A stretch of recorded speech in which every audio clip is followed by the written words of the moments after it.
The royal nursery had become the quietest room in Northvale, and that was how everyone knew something was terribly wrong. A child's room should have held the soft disorder of life, wooden wolves scattered across rugs, half-finished cups of warm milk, tiny boots kicked beneath a chair, the sleepy murmur of a boy resisting bedtime. Instead, every toy had been pushed against the walls as if joy itself had been ordered to stand back. Candles burned in silver holders around the bed, their flames thin and motionless, giving off more smoke than light. The air smelled of rain-soaked stone, bitter herbs, and fear carefully hidden beneath expensive perfume. In the center of it all, beneath a blanket embroidered with the blackthorn crest, lay the lost pup of the Alpha King. Prince Noah Blackthorn had been missing for 3 years. Kingdoms had been searched. Forests had been burned through with lanterns. Rivers had been dragged, borders sealed, rogues questioned, old prophecies reopened until the priests themselves begged for rest. And then, on a night of hard rain and black thunder, the boy had been found at the edge of the northern woods, 5 years old, pale as moonlight, untouched by time, and sleeping so deeply that even his father's voice could not reach him. They called his name again and again. Noah, little prince, royal heir, son of the Blackthorn bloodline.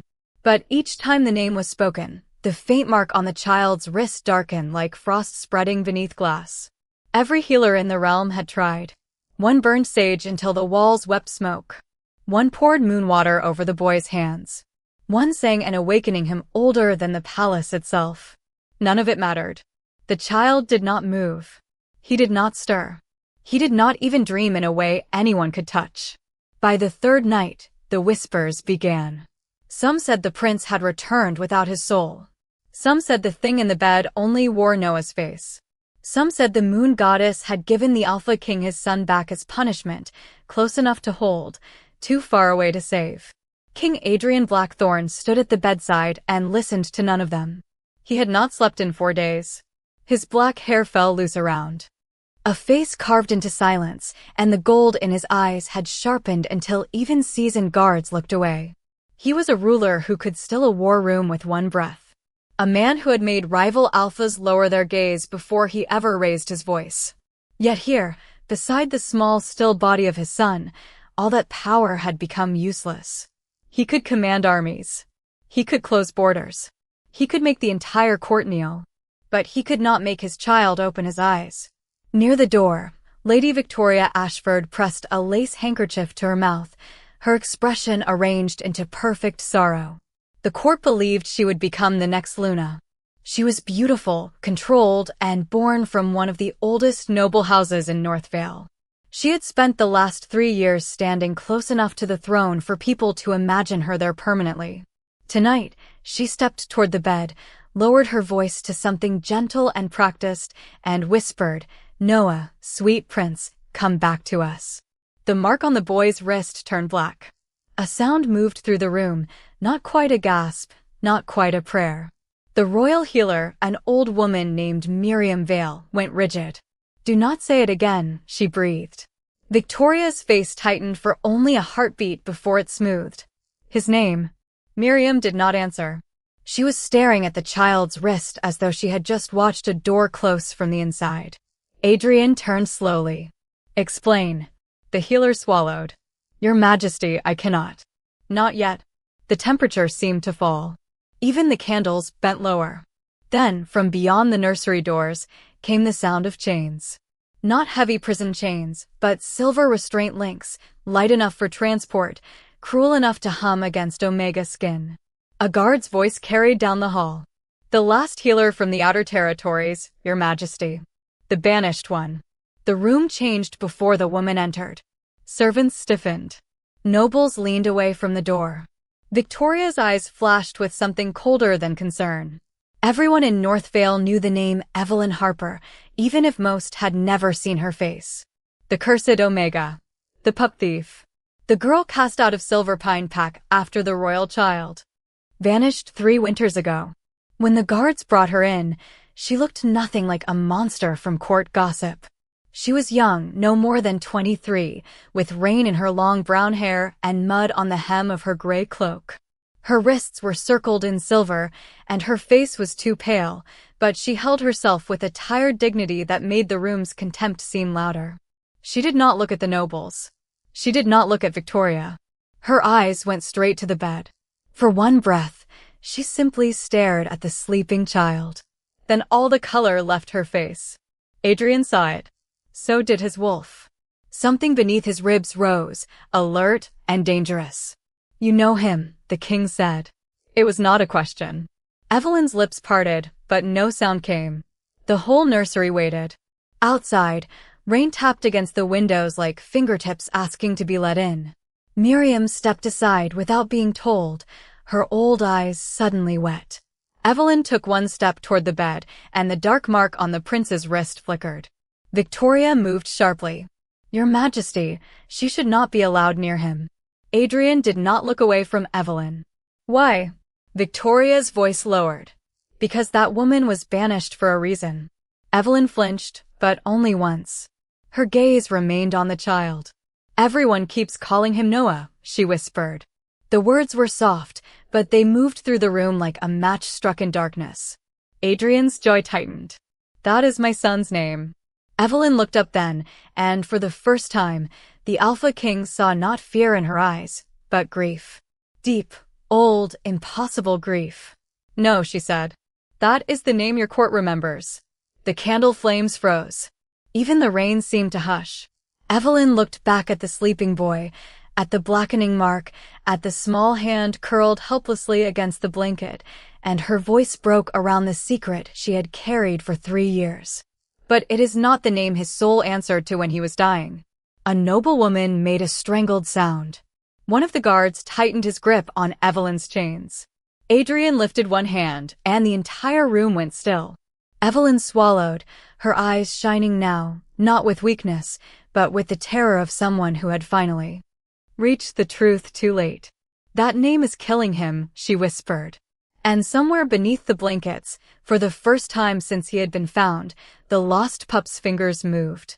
Evelyn Harper had learned that a person could survive almost anything if the world stopped expecting her to be human. Hunger became a schedule. Cold became a season that never fully left her bones. Loneliness became the silence that greeted her every morning before the crows did. She lived at the edge of Black Pine Forest in a cabin too small to be called a home, its roof patched with bark, its single window covered by a flour sack when the glass cracked during the last hard freeze. In winter, the wind slipped through the walls like fingers searching for weakness. In summer, the damp crawled under the floorboards and made everything smell of moss, smoke, and old rain. By ordinary standards, it was a miserable place. By Evelyn's standards, it was the only place in the kingdom where no one had the right to order her to leave. She woke each morning before sunrise because the forest belonged to people like her only before better people opened their doors.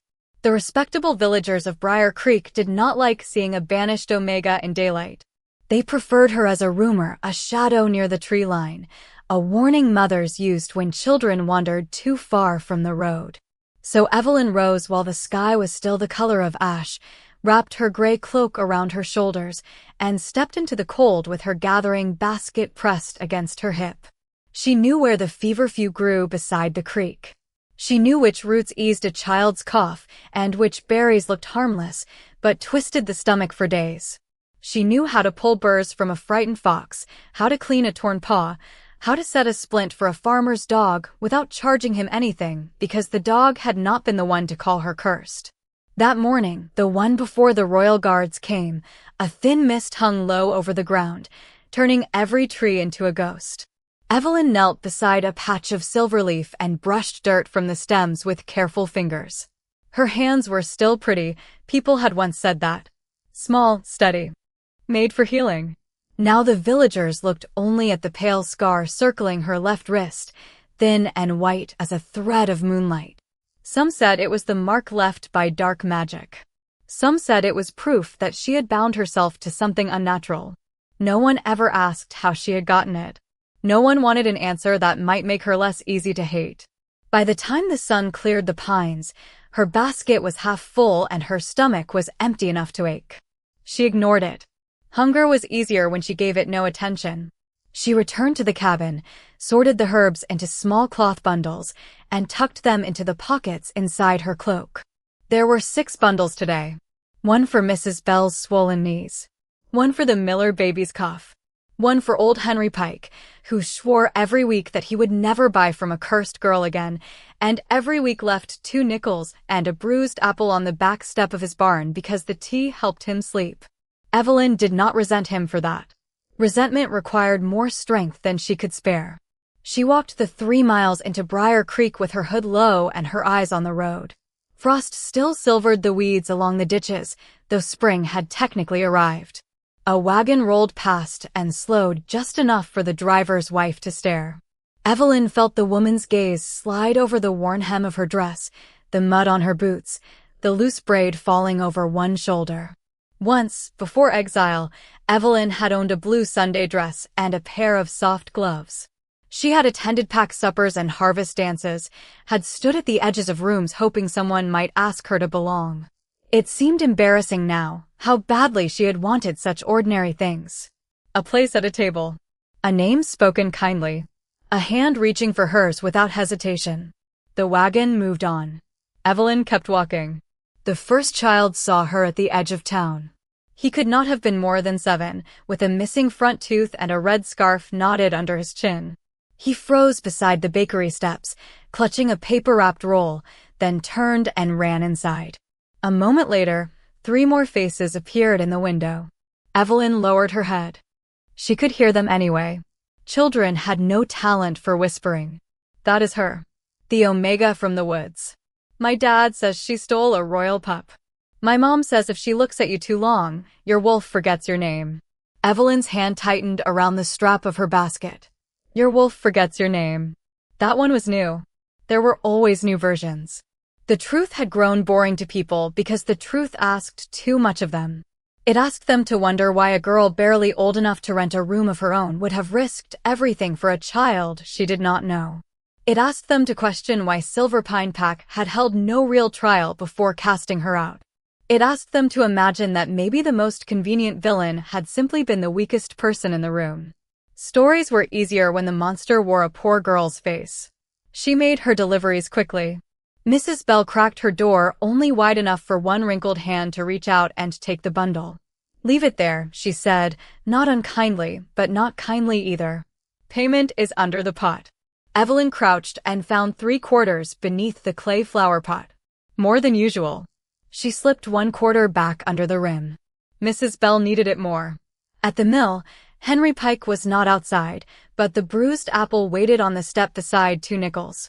Evelyn left the tea and took the apple because refusing it would only make him feel watched. At the Miller house, no one answered the front door. She waited, listening to the thin, rough cough of the baby inside, then walked around back and placed the packet on the kitchen sill where she knew Mrs. Miller would find it after pretending she had not seen Evelyn at all. By noon, the town had warmed enough for the market to fill. Evelyn should have gone home then. That was the sensible thing. Come early, leave early, avoid crowds. But her flour sack was nearly empty, and she needed salt. Salt mattered. Salt made soup feel less like boiled water and more like a decision to keep living. So she went to the general store. The bell above the door gave a bright, cheerful ring when she entered, far too cheerful for the silence that followed. Mr. Colby stood behind the counter, measuring nails for a farmer. His smile vanished as soon as he saw her. 2 women near the dry goods shelf stopped speaking. A young man in a silver pine jacket looked at her scar and then away, pretending he had not. Evelyn moved to the sacks of flour and chose the smallest one. 5 pounds. Enough if she was careful. At the counter, she placed flour, salt, and a spool of brown thread beside her coins. Mr. Colby did not touch the money. Prices went up. Evelyn looked at the handwritten board behind him. They had not. By how much? Double for outsiders. The word landed softly because he meant it to. Outsider would have been kinder than exile. Cleaner. Less honest. Evelyn counted her coins again, though she already knew the total. I have enough for the flour and salt at the listed price. Then buy from your own pack. One of the women near the shelf murmured, "She does not have one." The other laughed under her breath. Evelyn felt heat rise in her face. Not anger. Shame, which was worse because she hated that they could still summon it. She took the spool of thread away first, then the flour. Salt, then. Just salt. She placed the small paper packet on the counter and slid over the coins. Mr. Colby waited a long moment before sweeping them into his palm with the edge of a ruler, as if her touch might remain on the metal. Evelyn picked up the salt and turned to leave. The Silver Pine youth stepped into her path. She knew his face, though he had been younger when she was exiled. Mason Reed. His older brother had thrown the first accusation in the pack hall. Mason's eyes flicked to her wrist. Still wearing your little mark? Evelyn said nothing. My mother says the king should have had you questioned properly. Your mother was there, Evelyn said softly. She heard me answer every question they allowed. Mason's jaw tightened, not because she had insulted him, but because she had reminded him of something inconvenient. You should not come here. I bought salt. You should not come anywhere people have children. That struck deeper than she expected. For a moment, the store blurred at the edges, and she was no longer standing between barrels of oats and lamp oil. She was kneeling in the snow 3 years earlier, holding a small shaking body against her chest, whispering nonsense into dark hair while a fever burned through him like a little sun. She remembered tiny fingers locked around her wrist. She remembered the weak, broken sound of a child trying to say he was afraid.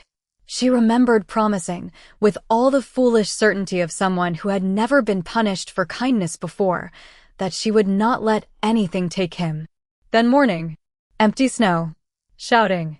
Silver Pine faces twisted by fear and suspicion. A missing royal child. A poor Omega with no witness but the trees. Evelyn blinked and the store returned. Mason was still in front of her. Mr. Colby was pretending to check inventory. The women were pretending not to listen. Move, Evelyn said.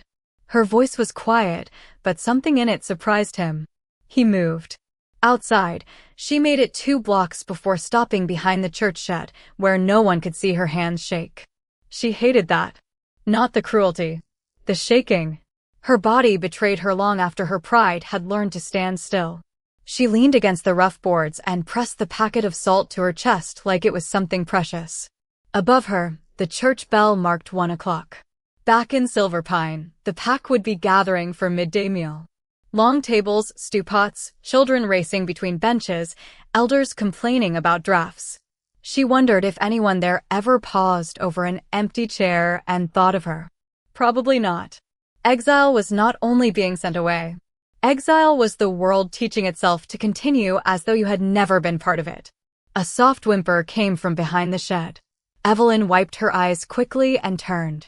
A little mutt crouched beneath a broken crate, one paw lifted, ears pinned flat. Its fur was muddy, one side patched with burrs. Oh, she whispered. You too. The dog trembled when she knelt, but it did not run.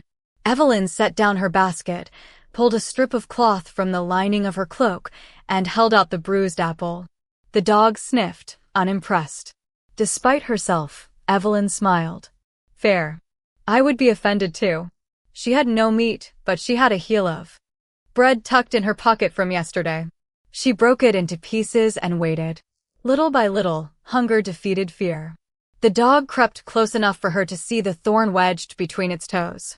This will hurt for 1 second, she warned gently, because every frightened creature deserved the dignity of being told the truth. She removed the thorn, cleaned the paw with water from her flask, and tied the cloth around it. The dog licked her wrist once, right over the old white scar. Evelyn went very still. Not because of the dog. Because for one breath, she remembered another touch there. Smaller fingers. Warmer. A child's voice half lost to fever. Safe. The word had haunted her for 3 years. Not mother. Not healer. Not savior. Safe. No one had ever called Evelyn that before. No one had ever made the word sound like a name she might deserve. She reached into the inner pocket of her dress and drew out the small wooden box she carried everywhere. It was no bigger than her palm, smooth from years of handling.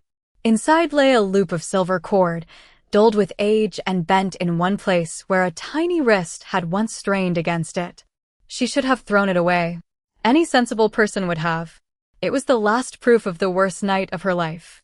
It was also the only proof that the child had been real, that she had not invented his weight in her arms or the sound of his breathing easing when she said the strange name he had given her. Oren. She did not speak it aloud. She never did. Names had power. True names had more. And some promises, once made, kept listening long after the world forgot. The dog limped away, better than it had come. Evelyn watched until it disappeared behind the bakery, then tucked the box back into its hidden pocket and began the long walk home. Clouds had gathered over the forest. By the time she reached the tree line, the air smelled of rain. She was halfway down the narrow path to her cabin when she noticed the woods had gone silent. No birds. No squirrels. No wind in the branches. Only the soft sound of her own boots on damp leaves. Evelyn stopped. Her hand went instinctively to the small knife at her belt, though she had never used it for anything but cutting roots and twine. A black wolf stepped onto the path ahead of her. It was enormous, shoulder-high to her waist, with thick dark fur and eyes the color of old gold. Not a wild wolf. A royal guard in shifted form. Evelyn's breath caught. Behind it, men emerged between the trees in black and silver uniforms. Northvale soldiers. The kind that appeared in villages only when someone important had died, vanished, or been accused. Their captain looked at her as if he already knew which one she was. Evelyn Harper. She did not deny it. Denial had never saved her. By order of King Adrian Blackthorn, every healer in the Outer Territories is to be brought to the palace. One guard's gaze moved over her worn cloak and empty basket.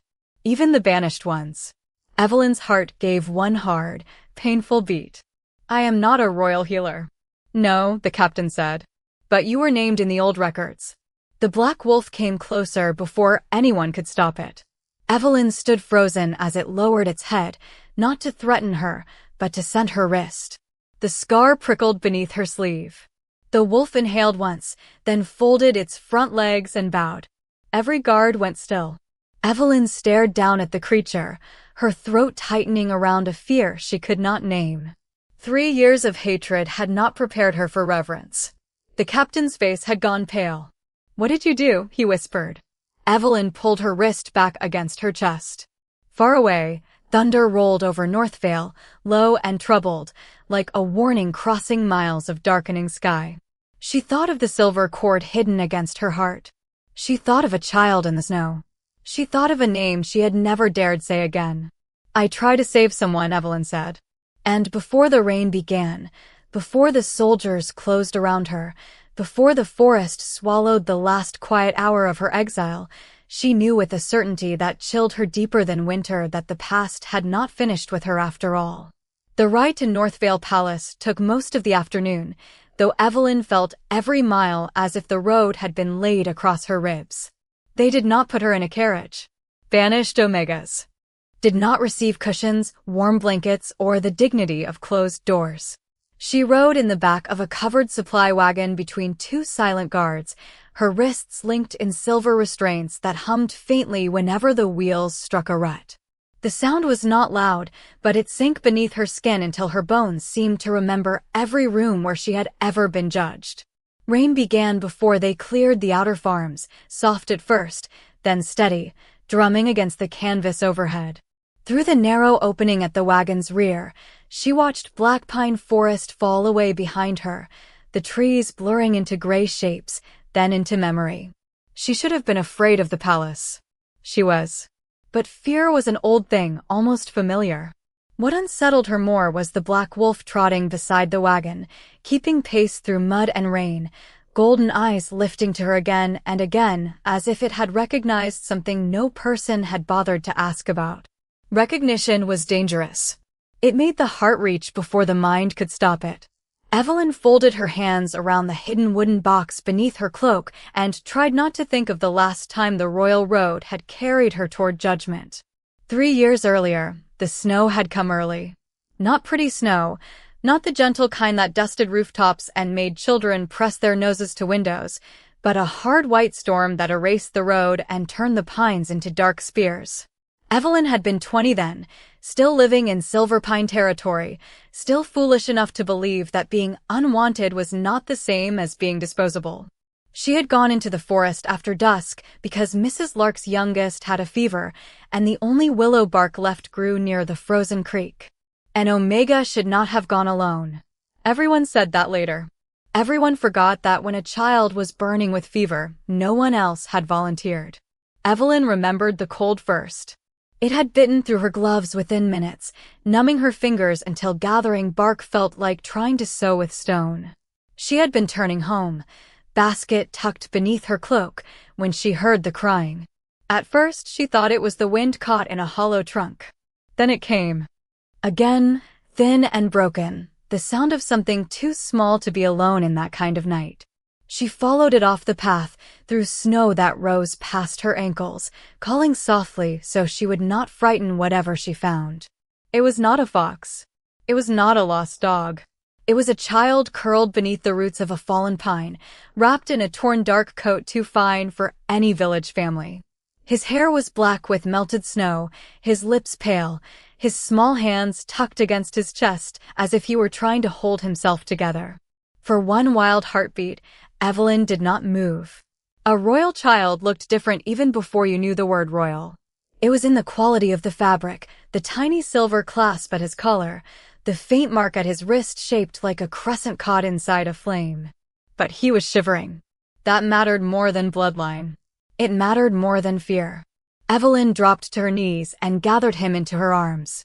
He was lighter than he should have been. 5 years old, perhaps. Maybe younger. His skin was cold, but beneath it his fever burned so hot she almost gasped. "Hey," she whispered, pulling her cloak around them both. "Hey, little one. I have you."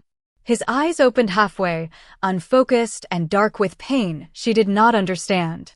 "Do not let them call me," he breathed. The words were so faint the storm nearly stole them. Evelyn bent closer. "Call you what?" He shook his head, panic fluttering through his small body. "It pulls me away." She did not know what he meant. She only knew that terror had made him smaller than he already was. "Then I will not call you anything you do not want," she promised. "You can be just little one for tonight." It was the first promise. Not the largest, not the most dangerous, but the first, and sometimes the smallest promises were the ones that opened the deepest doors. She carried him to an old charcoal burner's shelter half a mile from the creek, a leaning structure of stone and timber that kept out enough wind to make a fire possible. She fed the flames with shaking hands, warmed snowmelt in a tin cup, and tore strips from her underskirt to wrap his scraped palms and wrists. There was no great magic in it, no glowing spell, no ancient song, just an Omega girl in a storm, doing what no one had done for her often enough. Staying. The child drifted in and out, sometimes clutching her sleeve, sometimes murmuring words she did not know. Once he woke so suddenly that he nearly knocked the cup from her hand. "They changed it," he whispered. "They made the wrong name loud." Evelyn brushed wet hair from his forehead. "Who did?" His little face tightened, but his eyes slipped closed before he could answer. She wanted to ask where he came from, who had hurt him, where his parents were, but each question made his breathing stutter. So she stopped asking. She wrapped him in her cloak and told him quiet things instead. That the snow would end. That morning always came, even when night acted important. That soup tasted better with too much salt. That squirrels were thieves with tails. Small, useless things. Human things. He listened like each one tied him more firmly to the world. Near midnight, his breathing changed. The fire burned low.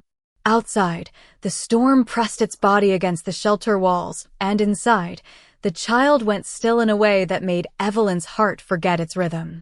His eyes opened, but the boy looking through them seemed farther away than the room allowed. "If I sleep," he whispered, "I will not find the way back." Evelyn's throat closed. She was no priestess. No healer with court training. No wolf-strong warrior who could carry him 50 miles through a blizzard.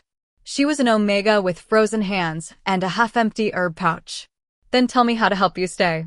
His fingers found her left wrist and held on with surprising strength. The silver cord around his own wrist, loosened and torn, had snagged against her sleeve. Evelyn tried to untangle it, but he shook his head. "Listen," he breathed.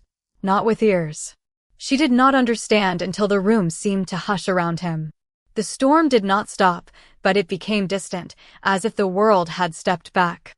Beneath the sound of wind, beneath the crackle of the dying fire, something touched Evelyn's mind with the gentleness of a hand laid against a locked door. Not a spoken word. Not exactly a name, but deeper than sound. Oren. It came with warmth and gold light, and the feeling of a small wolf pressing its nose into her palm.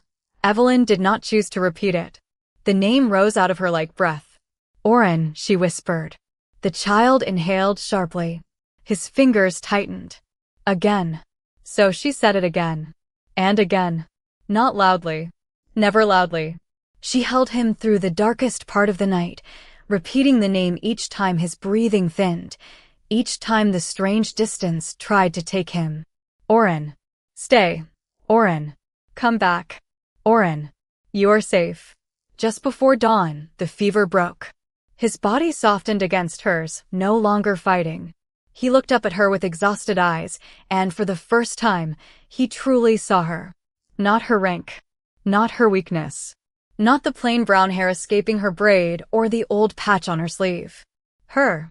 "Safe," he murmured. The word struck somewhere so tender she almost cried. No one had ever made safety sound like something she could give. No one had ever needed her without shame attached to it. She tied the loosened silver cord around her own wrist for safekeeping when it slipped from his, meaning to return it once he woke fully. Then, because she was more tired than she knew, Evelyn closed her eyes for only a minute. When she opened them, the fire had collapsed into ash, morning light spilled across the shelter floor, and the child was gone. There were no footprints leading away. No broken branches. No trail through the snow. Only the silver cord cutting a pale line into her wrist where she had tied it too tight, and the terrible silence of a promise she could no longer keep. By noon, Silverpine had found her. By sunset, the accusation had a shape. By midnight, the shape had become truth because enough people had repeated it. A royal pup was missing. Evelyn had been seen entering the woods. Evelyn had returned with a mark on her wrist and no explanation anyone believed. She told them about the shelter, the storm, the fever, the name she did not dare speak before a room full of angry wolves. She told them there had been no crime, only a child. But pity did not survive fear, and an Omega's word weighed almost nothing against a kingdom's grief. So they banished her. Not because they proved she had harmed anyone. Because sending her away made the pack feel innocent. The wagon jolted hard, dragging Evelyn back to the present. Rain had darkened the world outside. Her wrists ached beneath the silver links, and under her cloak, the old scar burned with a memory that had never healed properly. The guard across from her shifted, uncomfortable beneath the silence. "They say the prince was found," he muttered, not quite looking at her. Evelyn's fingers closed around the hidden box. "Yes," she said. Her voice sounded calmer than she felt. "They say he will not wake." The guard finally looked at her then. "Can you wake him?" Evelyn turned her face toward the open back of the wagon, where the palace towers had begun to rise in the distance, black against the rain-white sky. She thought of a child's hand around her wrist. A voice calling her safe. A true name she had buried because saying it felt like touching a wound that belonged to someone else. "I do not know," she whispered. But deep inside, where hope had learned to hide so well that even she rarely found it, something answered before fear could silence it. "He remembered me once." And if his soul was still listening, maybe it would remember again. Northvale Palace appeared through the rain like something carved out of a storm. Its towers rose black and narrow against the afternoon sky, their roofs lost in low clouds, their windows glowing faintly with candlelight even though the sun had not yet set. Evelyn had seen drawings of it once in a schoolroom book back in Silverpine, bright illustrations meant to make children proud of the kingdom that protected them. The real palace looked nothing like those drawings. It did not look protective. It looked awake. It looked watchful. As the supply wagon rolled through the first gate, The iron teeth of the portcullis lifted overhead with a groan that crawled down Evelyn's spine.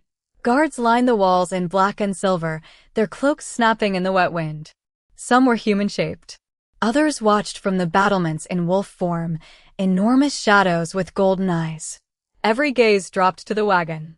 When it passed, every nose seemed to catch the same thing. Exile. Omega. Old scandal. Evelyn kept her hands folded in her lap, so no one would see how the silver links had rubbed her wrists red beneath the cuffs. The captain rode ahead without looking back. The black wolf stayed beside the wagon until they entered the inner courtyard, then shifted behind a stone pillar with the quiet efficiency of someone used to serving power without questioning it. By the time he stepped out again, he was a tall guard with dark hair damp from rain, his expression pale and uncertain. He did not meet Evelyn's eyes. That frightened her more than open cruelty would have. Cruelty was familiar. Uncertainty meant something had gone wrong in a way even the palace did not understand. The wagon stopped near a side entrance, not the grand staircase where noble guests arrived, but a servant's arch slick with rain and shadow. 2 guards helped her down, though help was not the right word. They took her elbows as if she were something that might either collapse or contaminate the stones. The moment her boots touched the courtyard, the palace doors opened and a wave of scent rushed out, candle wax, polished wood, wet wool, old stone, and beneath it all, wolves. So many wolves.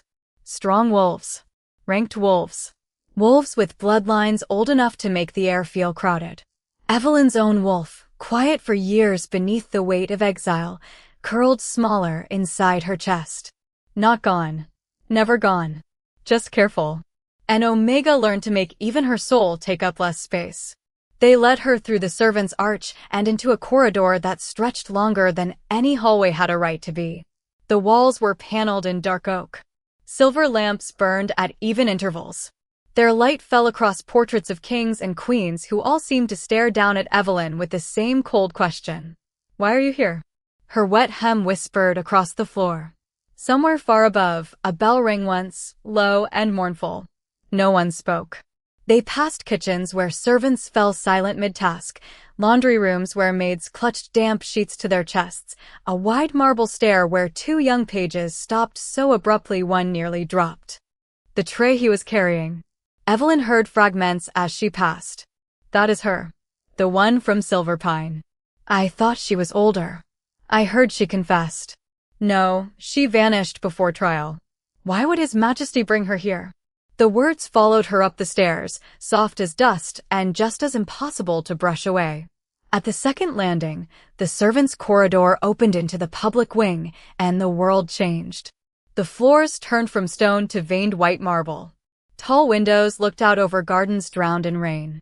Statues of past Lunas stood between columns, their carved hands lifted in blessing, their faces serene with the confidence of women history had chosen to remember kindly. Evelyn caught her reflection in the dark glass of one window and nearly did not know herself. A thin young woman in a gray cloak, hair damp and tangled from the road, cheeks hollow from too many winters alone, silver restraints at her wrists. She looked less like a healer than a warning brought indoors. The captain noticed her looking and said, not unkindly, keep moving. She did. The closer they came to the royal wing, the quieter the palace became. It was not peaceful silence. It was the silence of a house holding its breath. Guards stood at every turn. Their uniforms were immaculate, but their eyes were shadowed with exhaustion. A nursemaid sat on a bench outside a closed door, face buried in her hands, shoulders shaking without sound. An elderly priest leaned against the wall nearby, lips moving over prayers Evelyn could not hear. A tray of untouched food rested on the floor beside him, the soup cold, the bread hardened at the edges. No one had appetite here. No one had rest. Whatever waited in the nursery had already spread through the palace like winter through water. Then the corridor widened, and Evelyn saw the court. They had gathered outside the royal nursery as if drawn there by dread and ambition in equal measure. Noblemen in dark coats. Noble women with pearls at their throats and fear hidden beneath powder. Council elders murmuring in tight clusters. Their conversation died when Evelyn appeared. The shift was immediate and physical, like a flock of birds startled. Into stillness. Faces turned. Nostrils flared. Recognition moved through them one by one. Not recognition of her person, because most of them had never bothered to learn her face. Recognition of the story they had been told. The cursed Omega. The girl from the woods. The convenient stain on an old tragedy. Evelyn forced herself not to lower her head. Pride, she had learned, did not always feel like strength. Sometimes it felt like standing still while people decided how small they expected you to become. A woman stepped forward from near the nursery doors.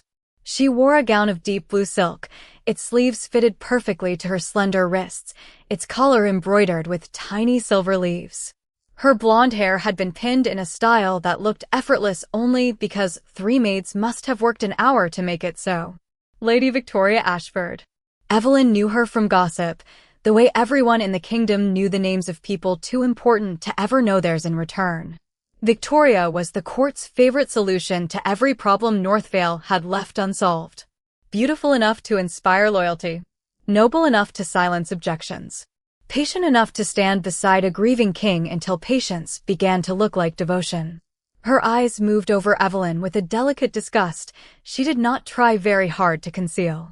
"Captain," Victoria said, her voice soft enough to sound refined and sharp enough to cut. "Why has this woman been brought through the royal wing?" The captain bowed. "By order of His Majesty. All healers named in the outer records were to be summoned." "Healers," Victoria repeated. A faint smile touched her mouth. "Is that what we are calling her now?" A few courtiers looked down, not because they disagreed, but because cruelty was easier to enjoy when someone else said it first. Evelyn said nothing. Victoria's attention settled on the silver links around her wrists. Those restraints are appropriate.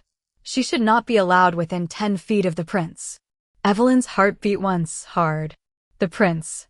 Hearing it here, inside these walls, made the old memory sharpen until it almost drew breath. A boy under tree roots. A fevered hand.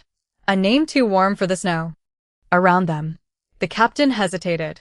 "Lady Ashford, His Majesty ordered that she be brought directly." "His Majesty has not slept in days," Victoria said.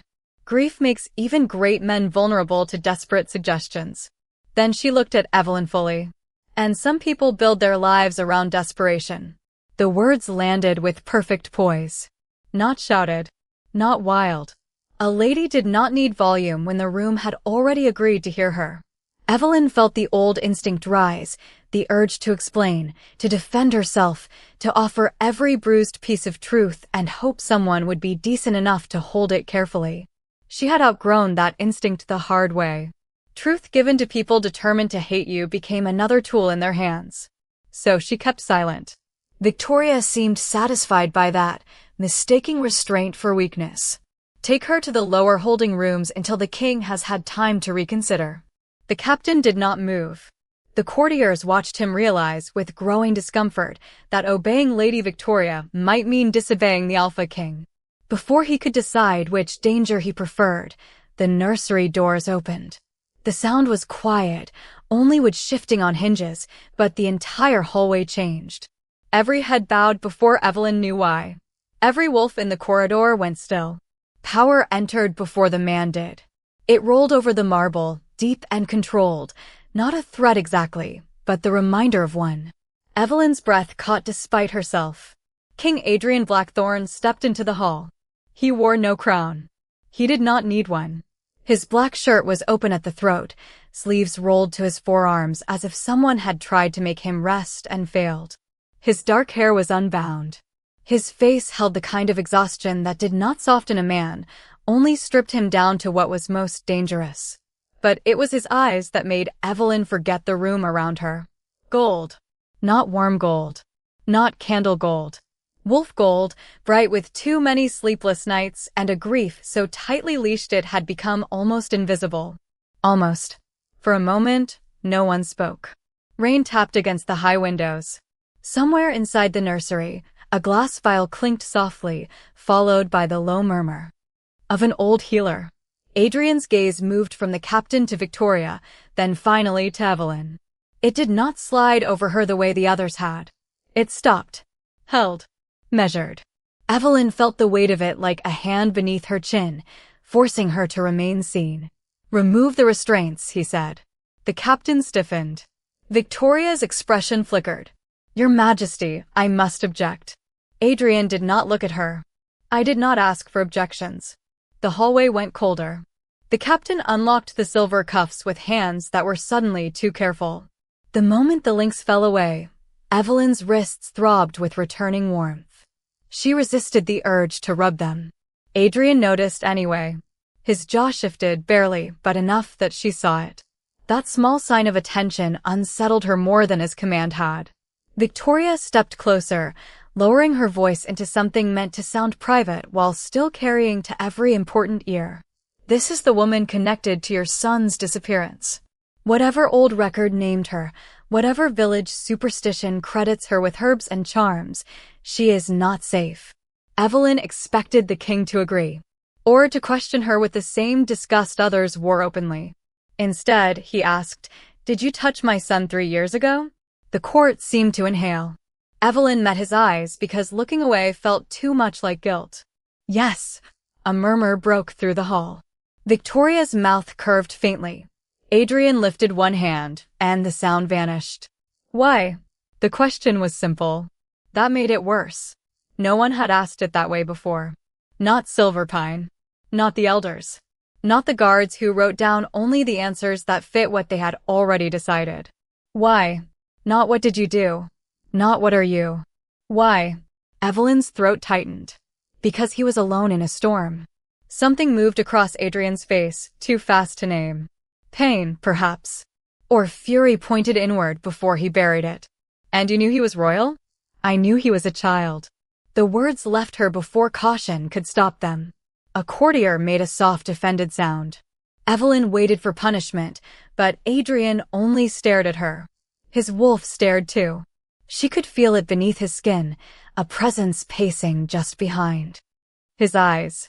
Victoria's tone sharpened. A touching answer. Conveniently incomplete. Evelyn looked at her then. Most answers are incomplete when no one allows the whole truth to survive. The silence that followed was different from the others. Less shocked, more dangerous. Victoria's eyes chilled. "Careful, Omega." The word was meant to put Evelyn back where she belonged. Low. Small. Grateful to be permitted breath. It almost worked.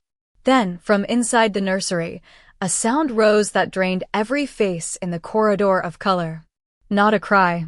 Not a scream. A thin, broken change in breathing, like a child trying to wake from underwater and failing. Adrian turned so quickly his coat snapped behind him. The old healer appeared in the doorway, her gray hair slipping from its pins. "Your Majesty," Miriam said, voice shaking. "The mark is darkening again." Victoria stepped toward him immediately. "Let me try speaking to him once more. He knows my voice.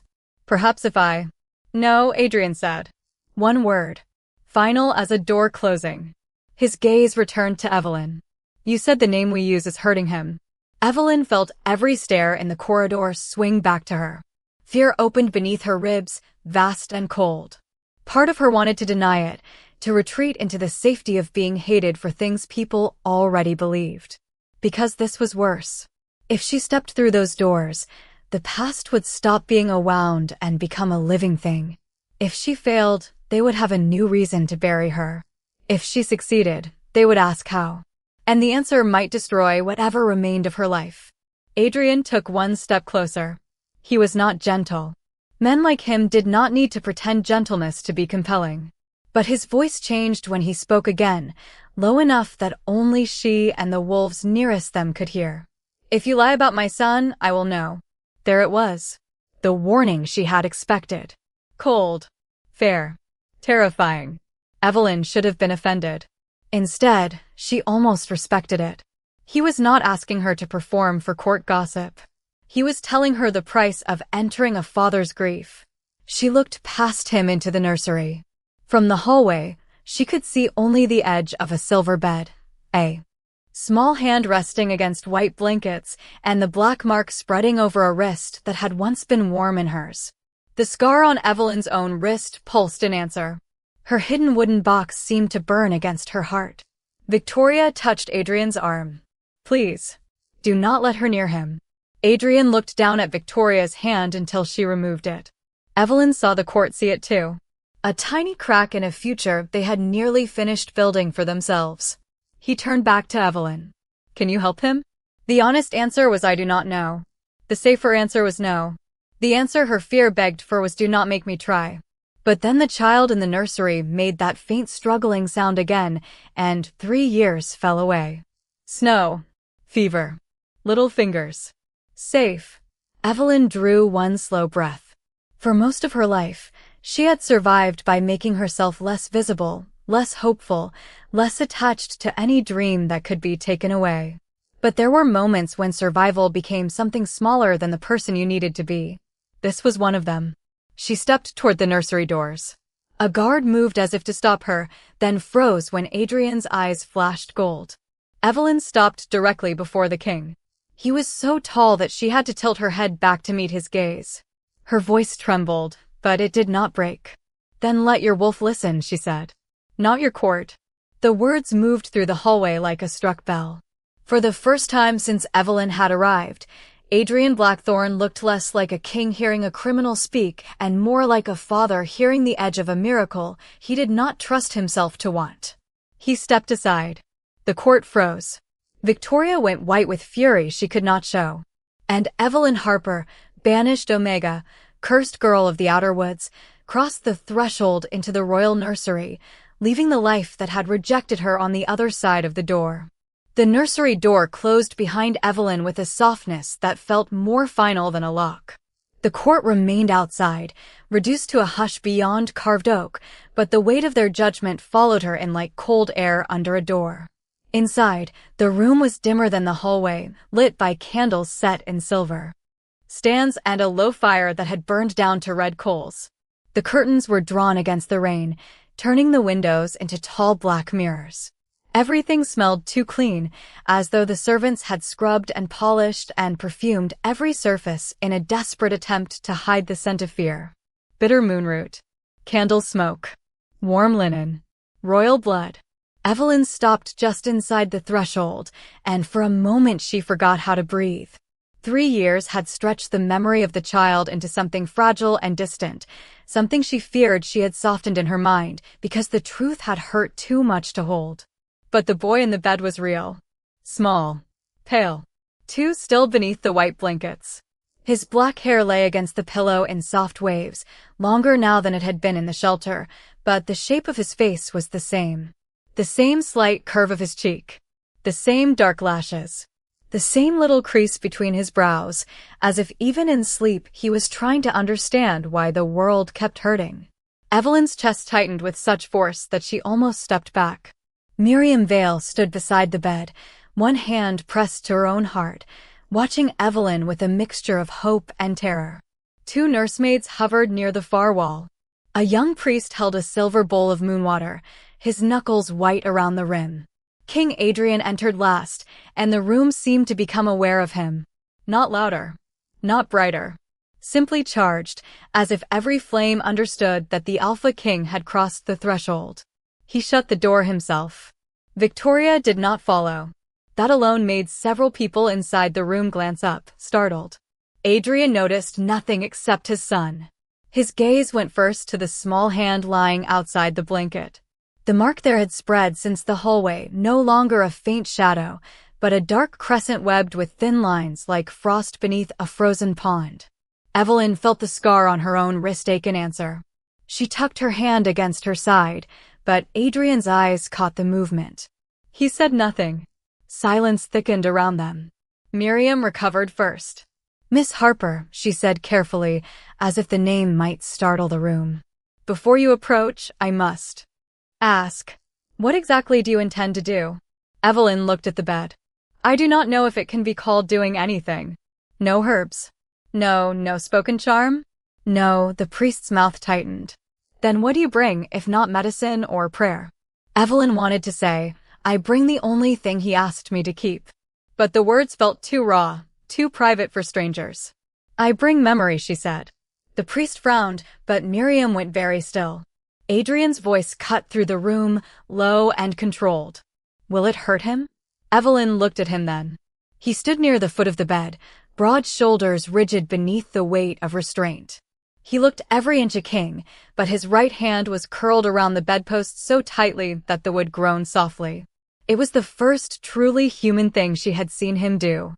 No, she said. If I thought it would, I would not touch him. Something flashed in his eyes. Not trust. Not yet. But the recognition of a line she would not cross, even under threat. He gave one sharp nod. Then try. Evelyn moved toward the bed. Each step felt impossibly loud. The room seemed to narrow around her, candlelight trembling along the edges of her vision. As she drew closer, the prince's breathing became audible, shallow and uneven, like a tide that kept forgetting the shore. His lips were faintly blue at the edges. His small fingers twitched once against the blanket, then went still. Evelyn stopped beside him. 3 years ago, he had fit against her chest with the terrible lightness of a child who had spent too long in the cold. Now he lay surrounded by silk and silver, guarded by the most powerful wolves in the kingdom, and still looked just as lost. The thought made something inside her fracture. She reached into the hidden pocket of her dress and drew out the small wooden box. Adrian's gaze sharpened.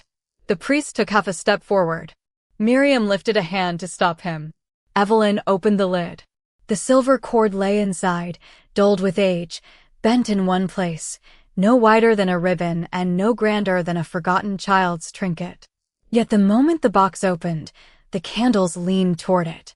Not flickered. Leaned. A nursemaid gasped. Adrian stepped closer. Where did you get that? Evelyn could not look away from the cord. It was on his wrist when I found him. That was never recovered. His voice had changed. Not louder. Worse. Quieter. No, Evelyn said. It came loose while he was sick. I tied it to my wrist so I would not lose it before morning. She swallowed. By morning, he was gone. The room held the words without mercy. Adrian stared at the cord as if it had reached back through 3 years and struck him. You kept it. It was the only proof I had that he had been real. Evelyn hated how small that sounded. How sad. But it was true, and the nursery had already had enough lies whispered inside it.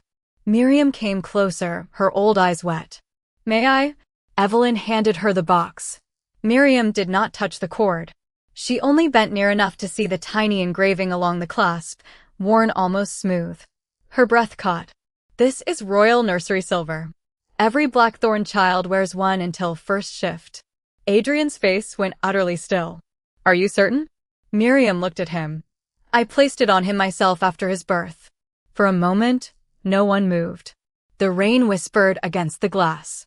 The fire settled with a soft sigh. Evelyn felt every person in the room rearranging the story they had believed. Not enough to free her. Not enough to save her. But enough to make doubt enter the room like a thin blade of light beneath a door. Adrian turned to her. Why did you not show this before? Evelyn's laugh came out almost soundless. To whom? The pack that wanted me gone before I finished speaking? The guards who wrote down half my answers? The court that had already decided grief needed a culprit. She stopped herself, because bitterness was a cup she could drink from forever and never be less thirsty. I was afraid if I showed it, they would say I stole that too. Adrian did not answer. His silence was not empty now. It was listening. Evelyn took the cord back from Miriam and laid it gently beside the boy's hand. The dark mark on his wrist shivered. The priest whispered a prayer under his breath. Evelyn leaned over the bed, careful not to crowd him. Little one, she said softly.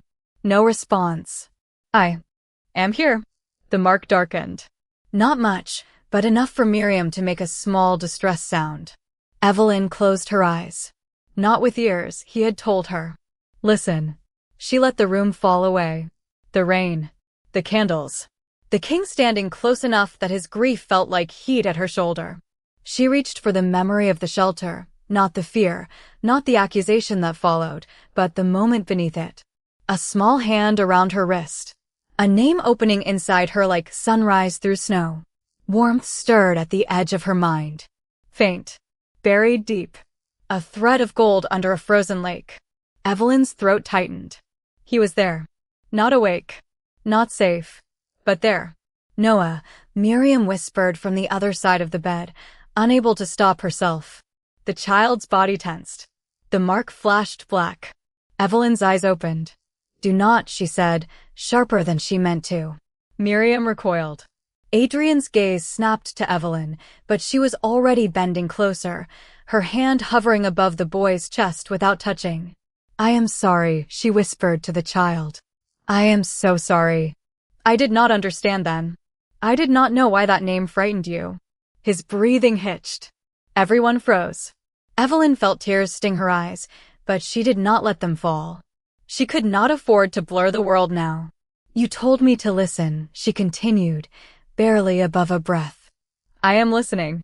She placed her palm lightly over the blanket, above his heart. Not on skin.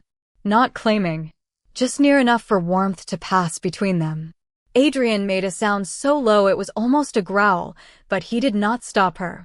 The prince's heartbeat fluttered beneath her hand, weak and uneven. Evelyn bowed her head until her forehead almost touched his. The air changed. Candle flames thinned to narrow points. The rain quieted against the windows. Somewhere in the room, the silver bowl gave a faint ring though no one touched it. Evelyn let the true name rise from the place she had buried it. She did not force it. She did not command it. She offered it like a hand extended into darkness. "Oren," she whispered. The world stopped. Not metaphorically. Not in the way fear made seconds stretch. The room truly seemed to pause around the sound. The fire held its breath. The candle smoke stood in straight gray threads. Even Adrian's presence, that constant pressure of alpha power, stilled as if his wolf had lifted its head. Beneath Evelyn's palm, the child's heart gave one clear beat. Then another. Miriam covered her mouth with both hands. The priest stared at the bowl as the moon water inside began to ripple in perfect circles. Evelyn did not look away from the boy. "Oren," she whispered again, softer. "You are not lost in that name they made loud.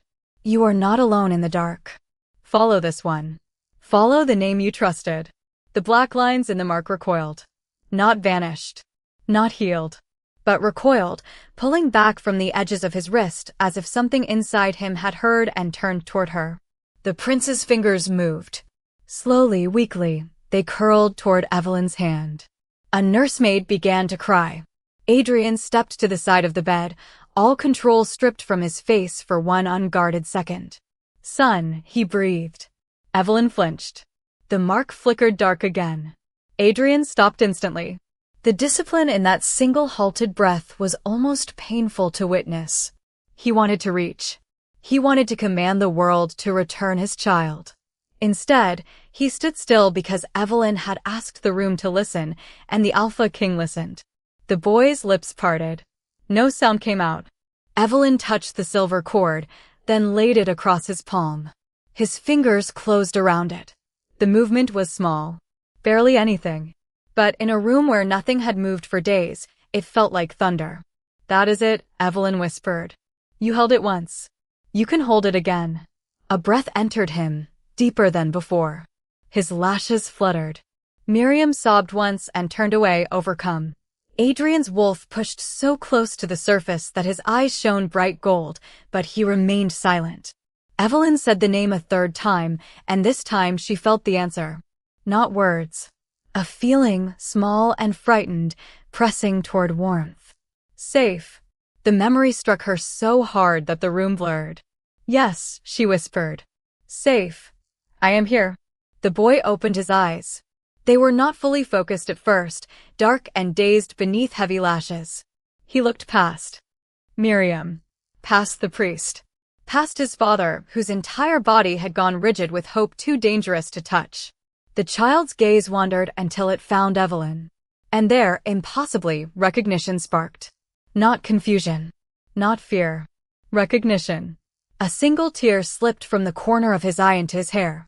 Evelyn forgot the court. Forgot the chains. Forgot 3 years of hunger and insults and doors closed in her face.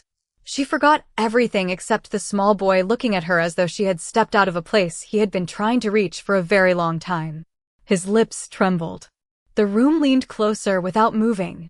Adrian looked as if one wrong sound might shatter him.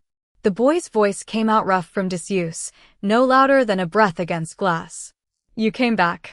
Evelyn covered her mouth with one hand, but the sob broke through anyway, silent and shaking. I tried, she whispered. I tried to find you. The prince's fingers tightened around the silver cord. Then his gaze shifted, slowly, toward Adrian. The king did not move, did not speak. His face had gone pale beneath the gold of his eyes. The child stared at him for a long, aching moment, as if trying to cross a bridge built from memory and pain. Father, he breathed. Adrian closed his eyes. Only for a second.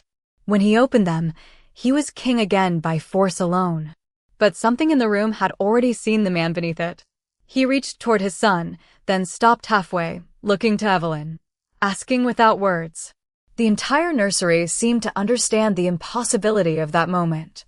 The Alpha King of Northvale, who asked permission from no one, waiting for a banished Omega to tell him whether he could touch his own child. Evelyn nodded. Adrian sat on the edge of the bed with impossible care and laid his hand beside the boy's, not gripping, not claiming, just there. The child's fingers found him. The mark on his wrist dimmed from black to gray. Relief moved through the room so suddenly that one nursemaid sank into a chair. The priest began to murmur thanks. Miriam laughed through tears. For one fragile breath, hope entered the nursery and stood among them like light. Then the silver cord in the prince's hand began to glow. Not brightly, not beautifully, wrongly. A thin, cold shimmer moved along its length and climbed toward Evelyn's scar. Her wrist burned. Adrian's head snapped up. Miriam's smile vanished. On the child's wrist, beneath the fading darkness, another mark appeared, one no one had seen before because the curse had hidden it. A narrow sigil shaped like a thorned crown. Miriam stumbled back. No, she whispered. Adrian rose, every inch of him turning dangerous. What is it? The old healer looked from the mark to the door, toward the court waiting outside, and fear hollowed her face. That is not a sleep sickness, she said. That is noble blood magic. Evelyn's breath stopped. The prince's fingers clung to hers. From beyond the nursery doors, a woman's voice drifted through the hush, smooth and perfectly concerned. Lady Victoria, Your Majesty? Is the child awake? And in Evelyn's burning wrist, the true name pulsed once like a warning. Lady Victoria's voice lingered beyond the nursery doors like perfume over something spoiled, sweet, expensive, and impossible to ignore. For a moment, no one inside the room answered her. Prince Noah lay awake beneath the white blankets, his small fingers locked around the old silver cord in one hand and Evelyn's wrist in the other, as if both were necessary to keep him anchored to the world. His breathing remained uneven, but it was breathing. His eyes were open. That alone should have filled the room with celebration. Instead, fear moved quietly from face to face as Miriam Vale stared at the thorned crown mark glowing faintly beneath the child's skin. Noble blood magic. The words had changed everything. A sickness could be mourned. A curse could be feared. But noble blood magic meant intention. It meant someone with access, education, and standing had touched the lost prince's life with hidden hands. King Adrian Blackthorn looked toward the door, and the air in the nursery tightened so sharply that the young priest lowered his eyes. No one enters, Adrian said. The order was not loud. It did not need to be. Outside, the murmur of the waiting court died at once. Victoria's voice came again, softer now. Careful. Your Majesty, the court is anxious for news. Then let them be anxious. Silence followed. Evelyn should have felt satisfaction at that, some small relief that the woman who had looked at her like dirt was being kept outside. She felt none. Noah's grip had tightened painfully around her fingers, and the burn in her scar had not stopped. It pulsed with the silver cord, not like a wound, but like a warning traveling through two bodies and one forgotten promise. Miriam moved close again, her old face pale.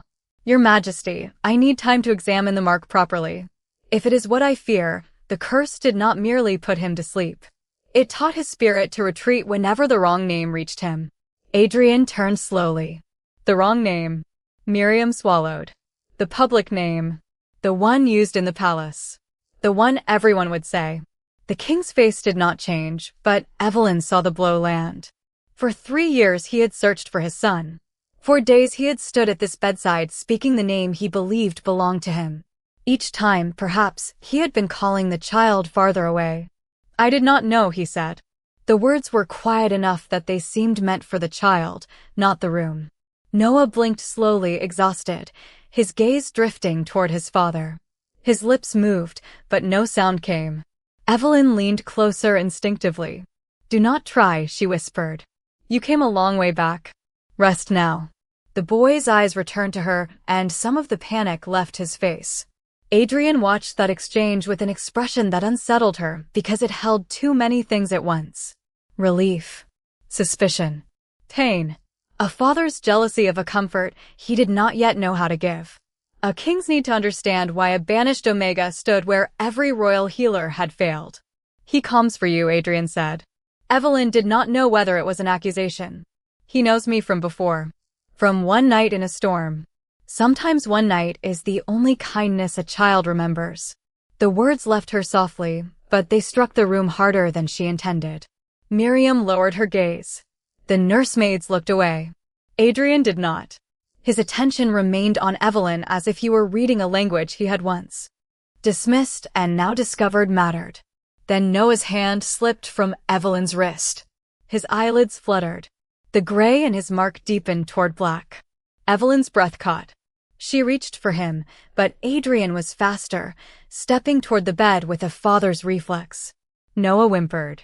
The sound was tiny, but it stopped Adrian as completely as if a wall had risen between them. Evelyn understood before anyone said it. Noah did not reject his father. He feared the pull of the wrong name, the weight of all the voices that had tried to drag him back by force. Adrian saw it too. Something in his face went still, then cold, then carefully empty. It was the expression of a man locking grief behind iron because there were witnesses. Evelyn placed her hand near Noah's again without touching until the boy's fingers found hers. "Orange," she whispered, so faintly that it barely disturbed the candlelight. The mark eased. The child settled. Behind her, Adrian inhaled once, slow and controlled. "You will stay." Evelyn looked up. "What?" "In the palace. Near him." Her heart lurched. The old fear answered first, quick and bitter. "As a prisoner?" "As the only person in this room who can keep my son awake." "Those are not different things if I cannot leave." Adrian's eyes flashed gold, but his voice stayed level. "My son was taken from this palace. He was found under a curse that should never have touched him. The court outside those doors already wants to turn you into an explanation because explanations are easier than guilt. If I let you walk out of here tonight, you will not reach the outer gate before someone decides silence is safer than truth." Evelyn went cold. She wanted to tell him he was wrong. She wanted to say that even Northvale nobles would not dare. But the memory of Silverpine rose before the denial could form. Respectable people dared many things when they could call them protection. "So you are protecting me," she said. "I am protecting him. And me only because I am useful to him." The room seemed to pause. Miriam's eyes flicked nervously between them. Adrian's jaw tightened. "Yes," he said. "Honest. Brutal. Almost a kindness compared to lies." For now, Evelyn should have hated him for that. Instead, the honesty steadied her. She had lived too long among people who hid cruelty under concern. A man who named his reasons gave her something solid to stand on, even if the ground was sharp. "Then hear my condition," she said. A nursemaid made a faint sound, as though an Omega setting conditions for a king violated natural law. Adrian's gaze narrowed. "You believe you are in a position to make one?" Evelyn looked down at Noah's hand in hers. The child's lashes rested on his cheeks now, sleep pulling at him, but not the deadly sleep from before. A tired child's sleep. A living sleep. "No," she said. "I believe he is." That silenced them. Even Adrian. Evelyn lifted her wrist slightly, showing where Noah's fingers curled around her as if she were a rope thrown across dark water. "Do not put me in a cell. Do not chain me where he can smell fear on me. Do not let your court parade past me like I am a curiosity. If you want me near him, then let me be near him as someone trying to help, not as a thing being punished. Adrian studied her for a long moment. Rain tapped steadily against the windows. Somewhere outside the door, the court waited, hungry for news, hungry for blame. Finally, Adrian turned to the captain standing near the wall. Prepare the east antechamber beside the nursery. No locks on the inside door. Guards outside only.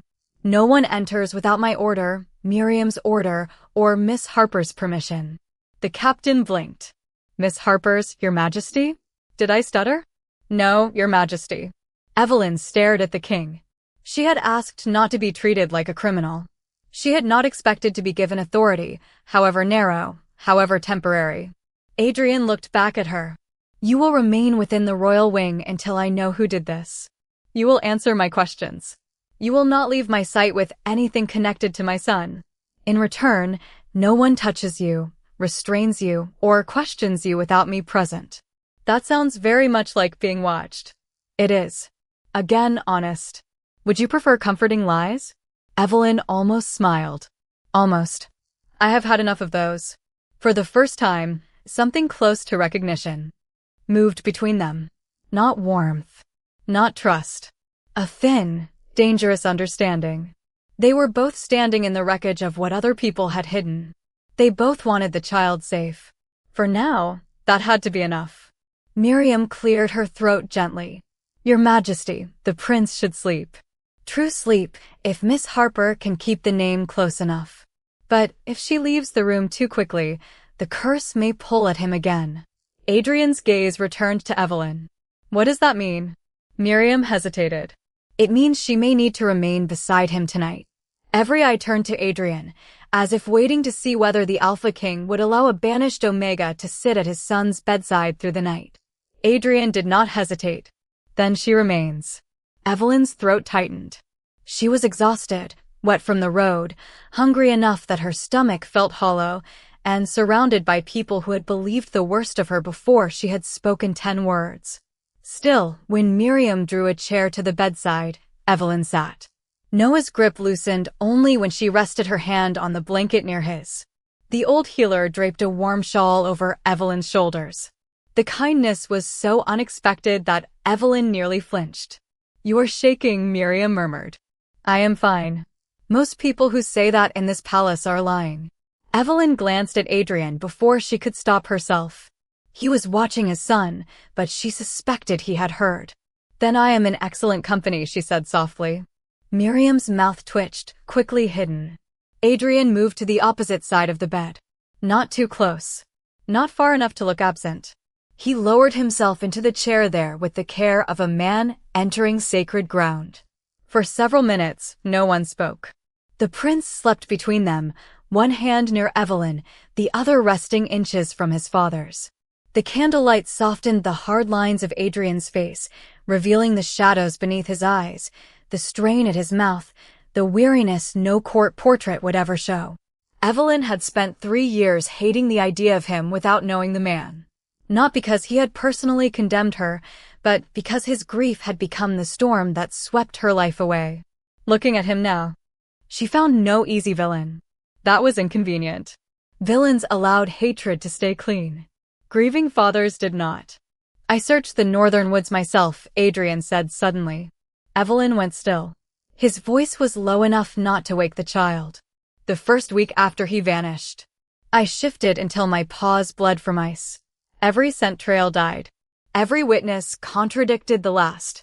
Then the court told me a girl from Silverpine had been found with royal silver. Evelyn stared at the blanket. And you believe them? I believed the people whose duty was to bring me truth. That must be a comforting distinction. He accepted the hit without flinching. It was. At the time. She looked at him then.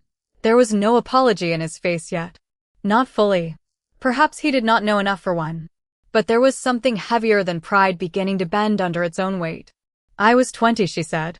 I thought if I told the truth clearly enough, someone would hear it. Adrian's eyes darkened. No one did. No, Noah shifted in his sleep. Both of them stopped speaking at once. Evelyn whispered the true name under her breath, barely sound at all, and the child settled. Adrian watched her mouth form the word. Oren, he said, not aloud, only shaping it silently, as if even his voice might be too heavy for it. Evelyn's scar warmed, but the mark on Noah's wrist did not darken. Adrian noticed. Hope moved across his face so briefly that it almost hurt to see. "May I say it?" he asked. The question was rough. Not king to subject. Father to the only person standing near the bridge. Evelyn listened inwardly, to the sleeping child, to the thread of warmth beneath the curse. "Not yet," she said. Pain flashed in his eyes, but he nodded. He did not argue. That mattered more than she wanted it to. Hours passed in candlelit quiet. Servants came and went on silent feet, leaving soup Evelyn barely tasted and coffee Adrian did not touch. Miriam examined the thorned crown mark with silver lenses and old books, each discovery making her expression more troubled. Outside the nursery, the court slowly dispersed, though Victoria remained nearby.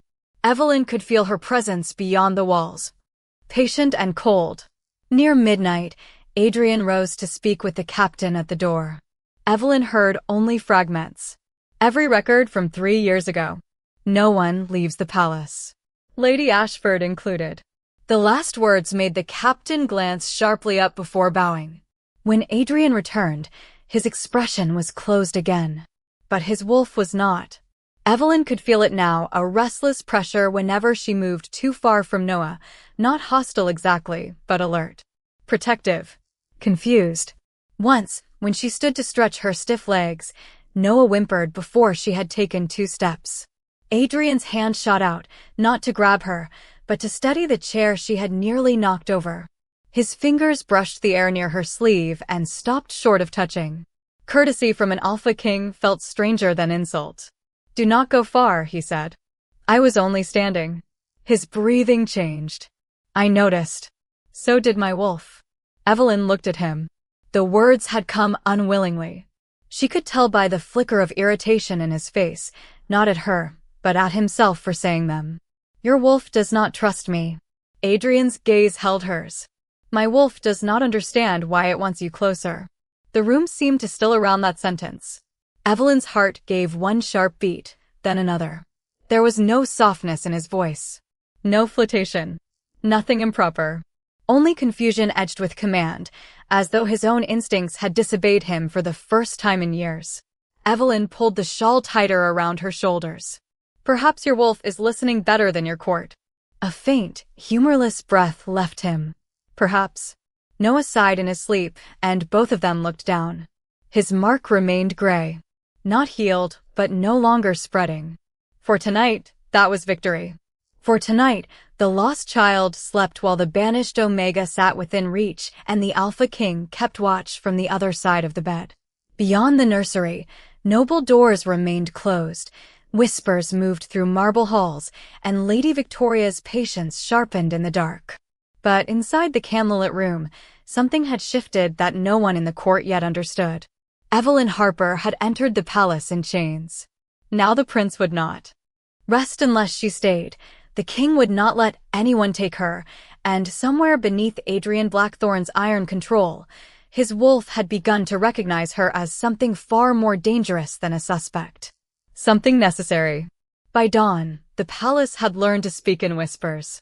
News of the prince's waking had not been announced, yet secrets in Northvale moved faster than horses, slipping beneath doors, through servants' corridors, into kitchens, guard posts, dressing rooms, and private chambers where noble families pretended not to be afraid. The lost pup had opened his eyes. The banished Omega had done what every healer failed to do. The Alpha King had kept her in the royal wing. By breakfast, each fact had grown teeth. Some said Evelyn had bewitched the child. Some said she had hidden the cure for 3 years to make herself necessary. Some said the king had lost judgment from grief and allowed a dangerous woman too close to royal blood. Evelyn heard none of it directly, but she felt it every time a tray arrived outside the nursery door and the servant who brought it refused to step inside. She felt it in the silence that followed when she passed the open hall to wash her hands. She felt it in the way guards no longer looked at her with simple contempt, but with something far more unstable. Fear mixed with doubt. Doubt was not mercy, but it was the first crack in a wall that had stood around her for years. Prince Noah woke fully just after sunrise.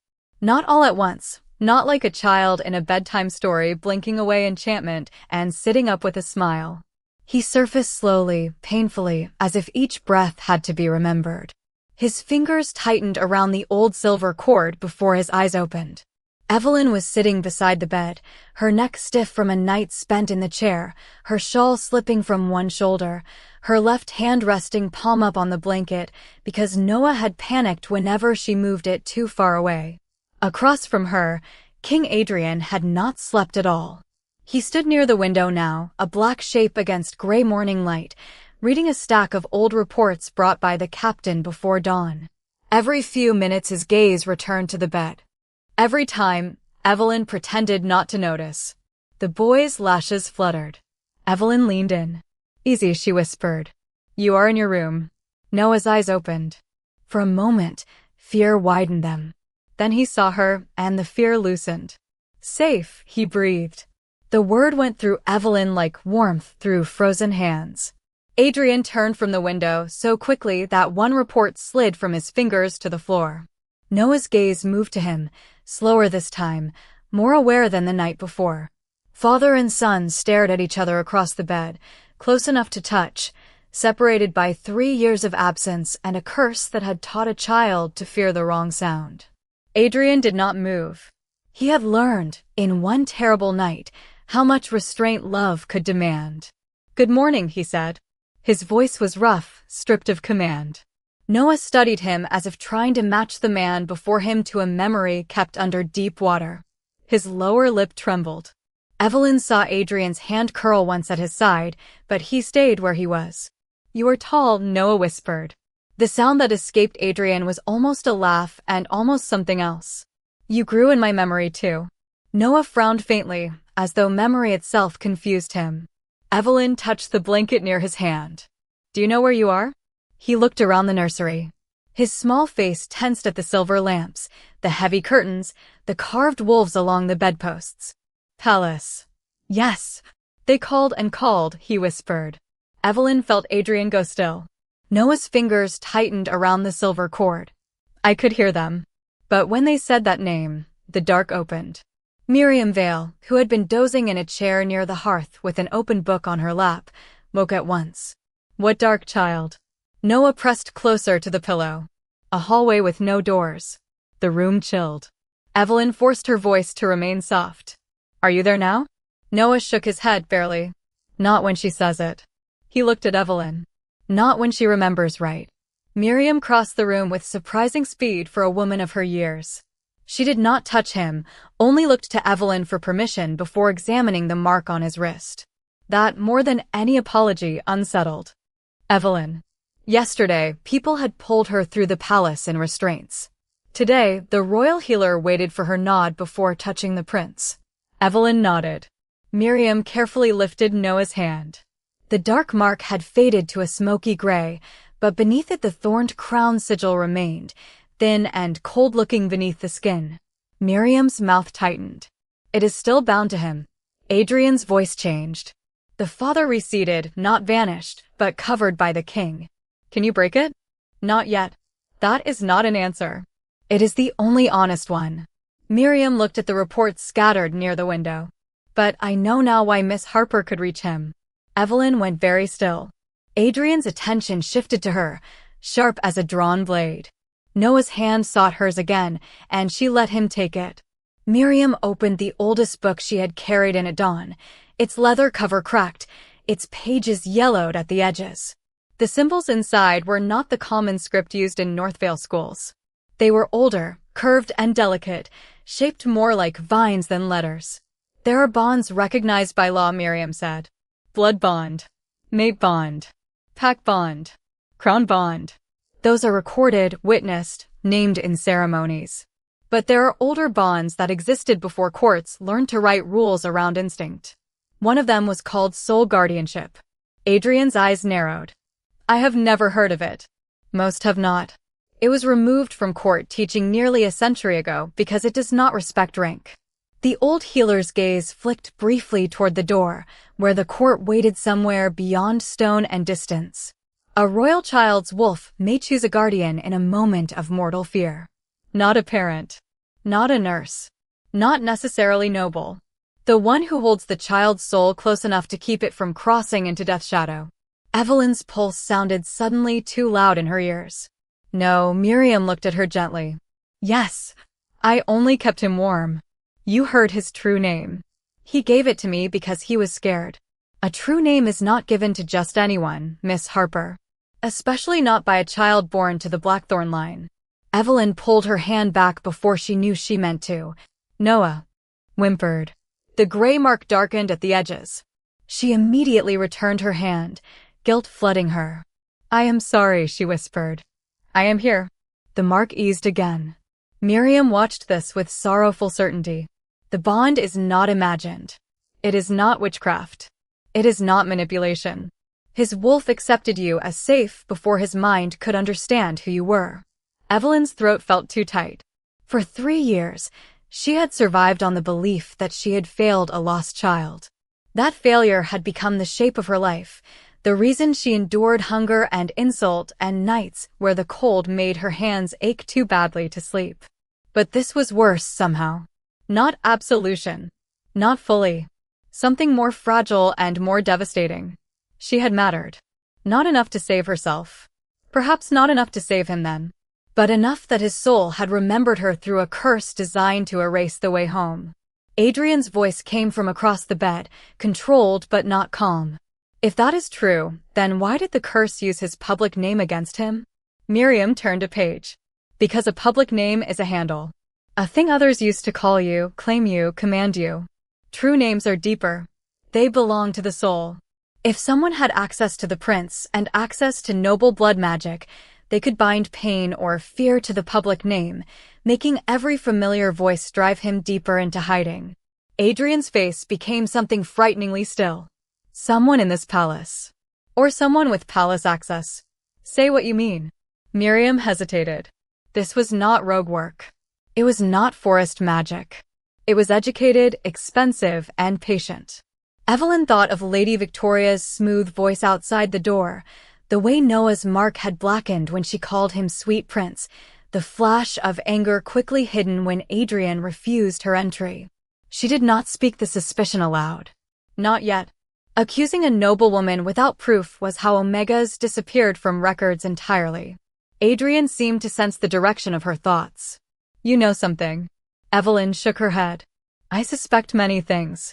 Knowing is different. Tell me. So your court can say I am inventing enemies to save myself? His jaw tightened. My court is becoming less impressive to me by the hour. Miriam closed the book softly. Your Majesty, there is more. The room tensed. Noah curled closer to Evelyn, exhausted again but listening. Miriam looked at the child's wrist. The soul guardian bond should have faded once he returned to safety. It did not because the curse is still present. It uses distance from Miss Harper as a trigger. When she moves away, his spirit retreats. Evelyn felt the walls of the room shift around her. Not literally, but in the way a future can suddenly narrow. What are you saying? Miriam's voice softened. For now, you cannot leave him for long. Evelyn's hand went cold in Noah's. How long is long? We do not know. An hour. Perhaps less. Adrian moved closer to the bed. Then she stays. Evelyn looked at him sharply. You make that sound simple. Nothing about this is simple. You are deciding my life in 3 words. I am trying to keep my son alive. And I am trying to remember that I still have a life outside being useful to other people's emergencies. The words cracked through the room before she could soften them. Noah's eyes filled with worry. Evelyn immediately regretted the sharpness, though not the truth. She lowered her voice. I am not angry at you, little one. Noah whispered, do not go. That broke what anger remained. Evelyn closed her eyes briefly. Of course. Of course the child would ask the one thing she could not refuse. She had refused so many hopes, so many hungers, so many chances to beg for dignity. But not this. Never this. She opened her eyes and found Adrian watching her, not with triumph, but with something darker. Understanding, perhaps. He knew what it meant to be trapped by love. Miss Harper, he said quietly. Evelyn. Her name and his voice felt different from Miss Harper. Not intimate. Not soft. But real. I cannot undo what was done to you this morning. Or 3 years ago. Not with one order. But while you are under this roof, you will not be treated as a tool. Evelyn gave a humorless little breath. Your healers just explained that I am medically necessary to your son. Yes, that is very close to being a tool. Then tell me what would make it different. She had no answer ready. No one had asked her that in years. What do you need? What would help? What would make this bearable? The questions themselves felt like stepping into bright light after too long underground. She looked down at her dress, still road-stained beneath Miriam's shawl. At her wrists, marked by silver. At Noah's fingers wrapped around hers. I want my own clothes cleaned, not thrown away. I want the wooden box kept with me. I want no one from the court near me unless you are present.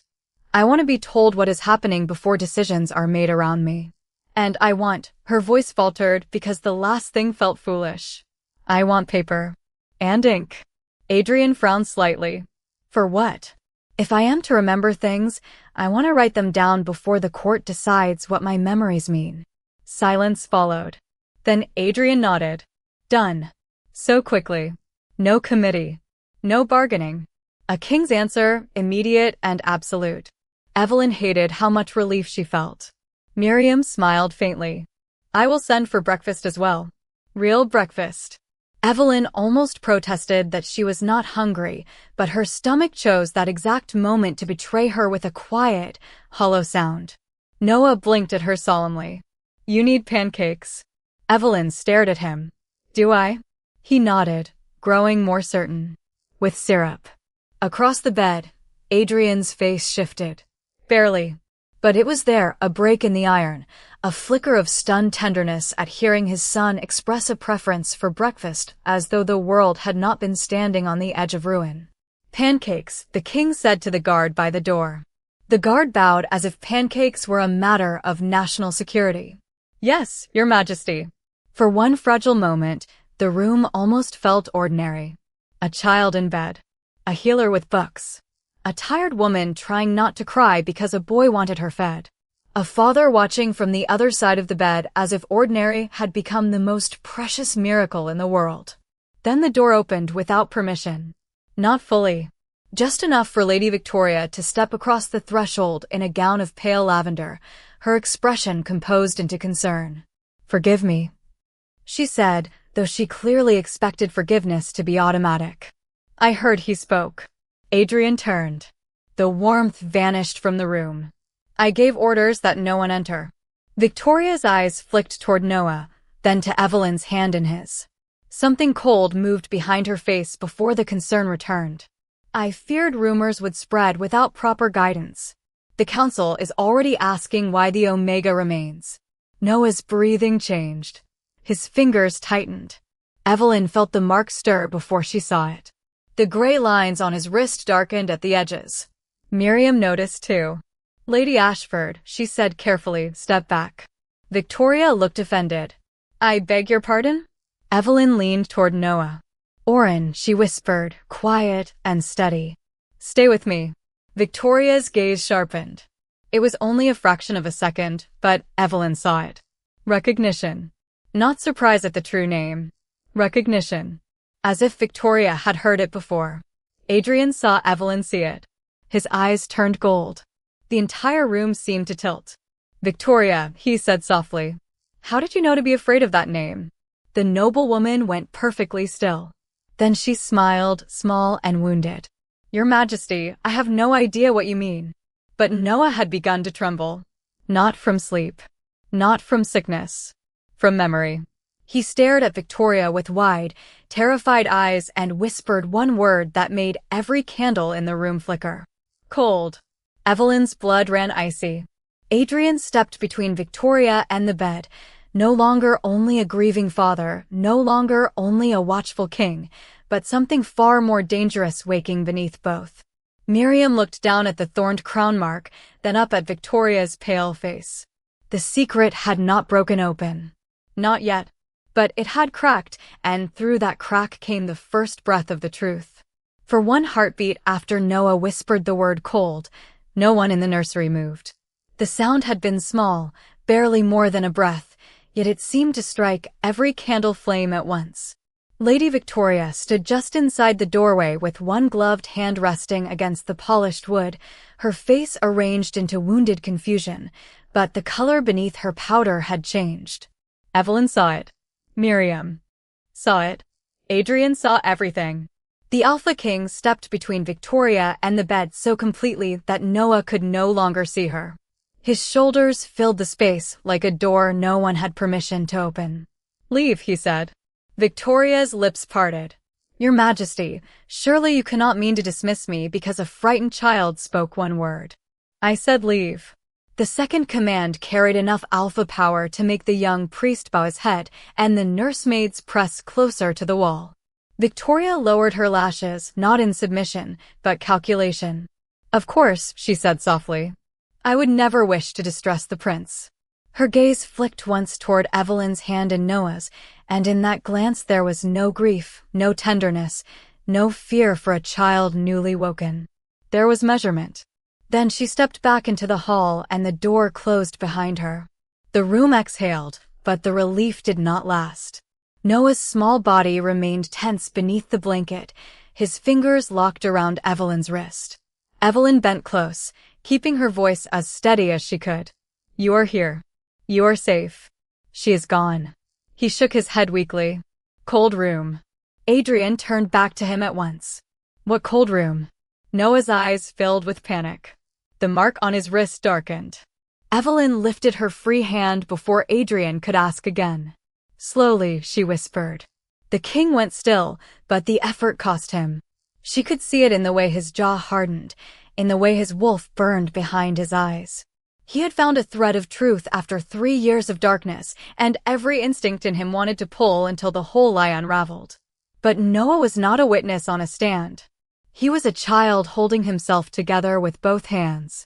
Evelyn stroked the edge of the blanket, not touching his face, only giving him something soft to follow. "You do not have to remember all at once." Noah swallowed.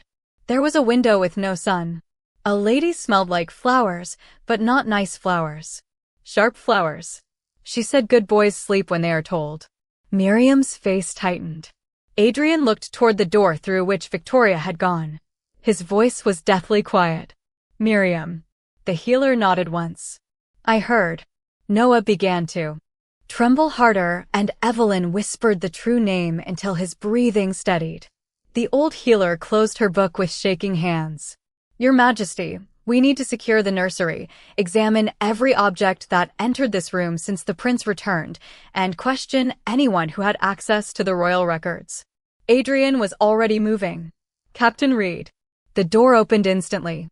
The captain stepped inside, eyes lowered. "Your Majesty, no one enters or leaves the royal wing without my order. Lady Ashford is to remain in her chambers with guards posted outside." Quietly. "No accusation yet.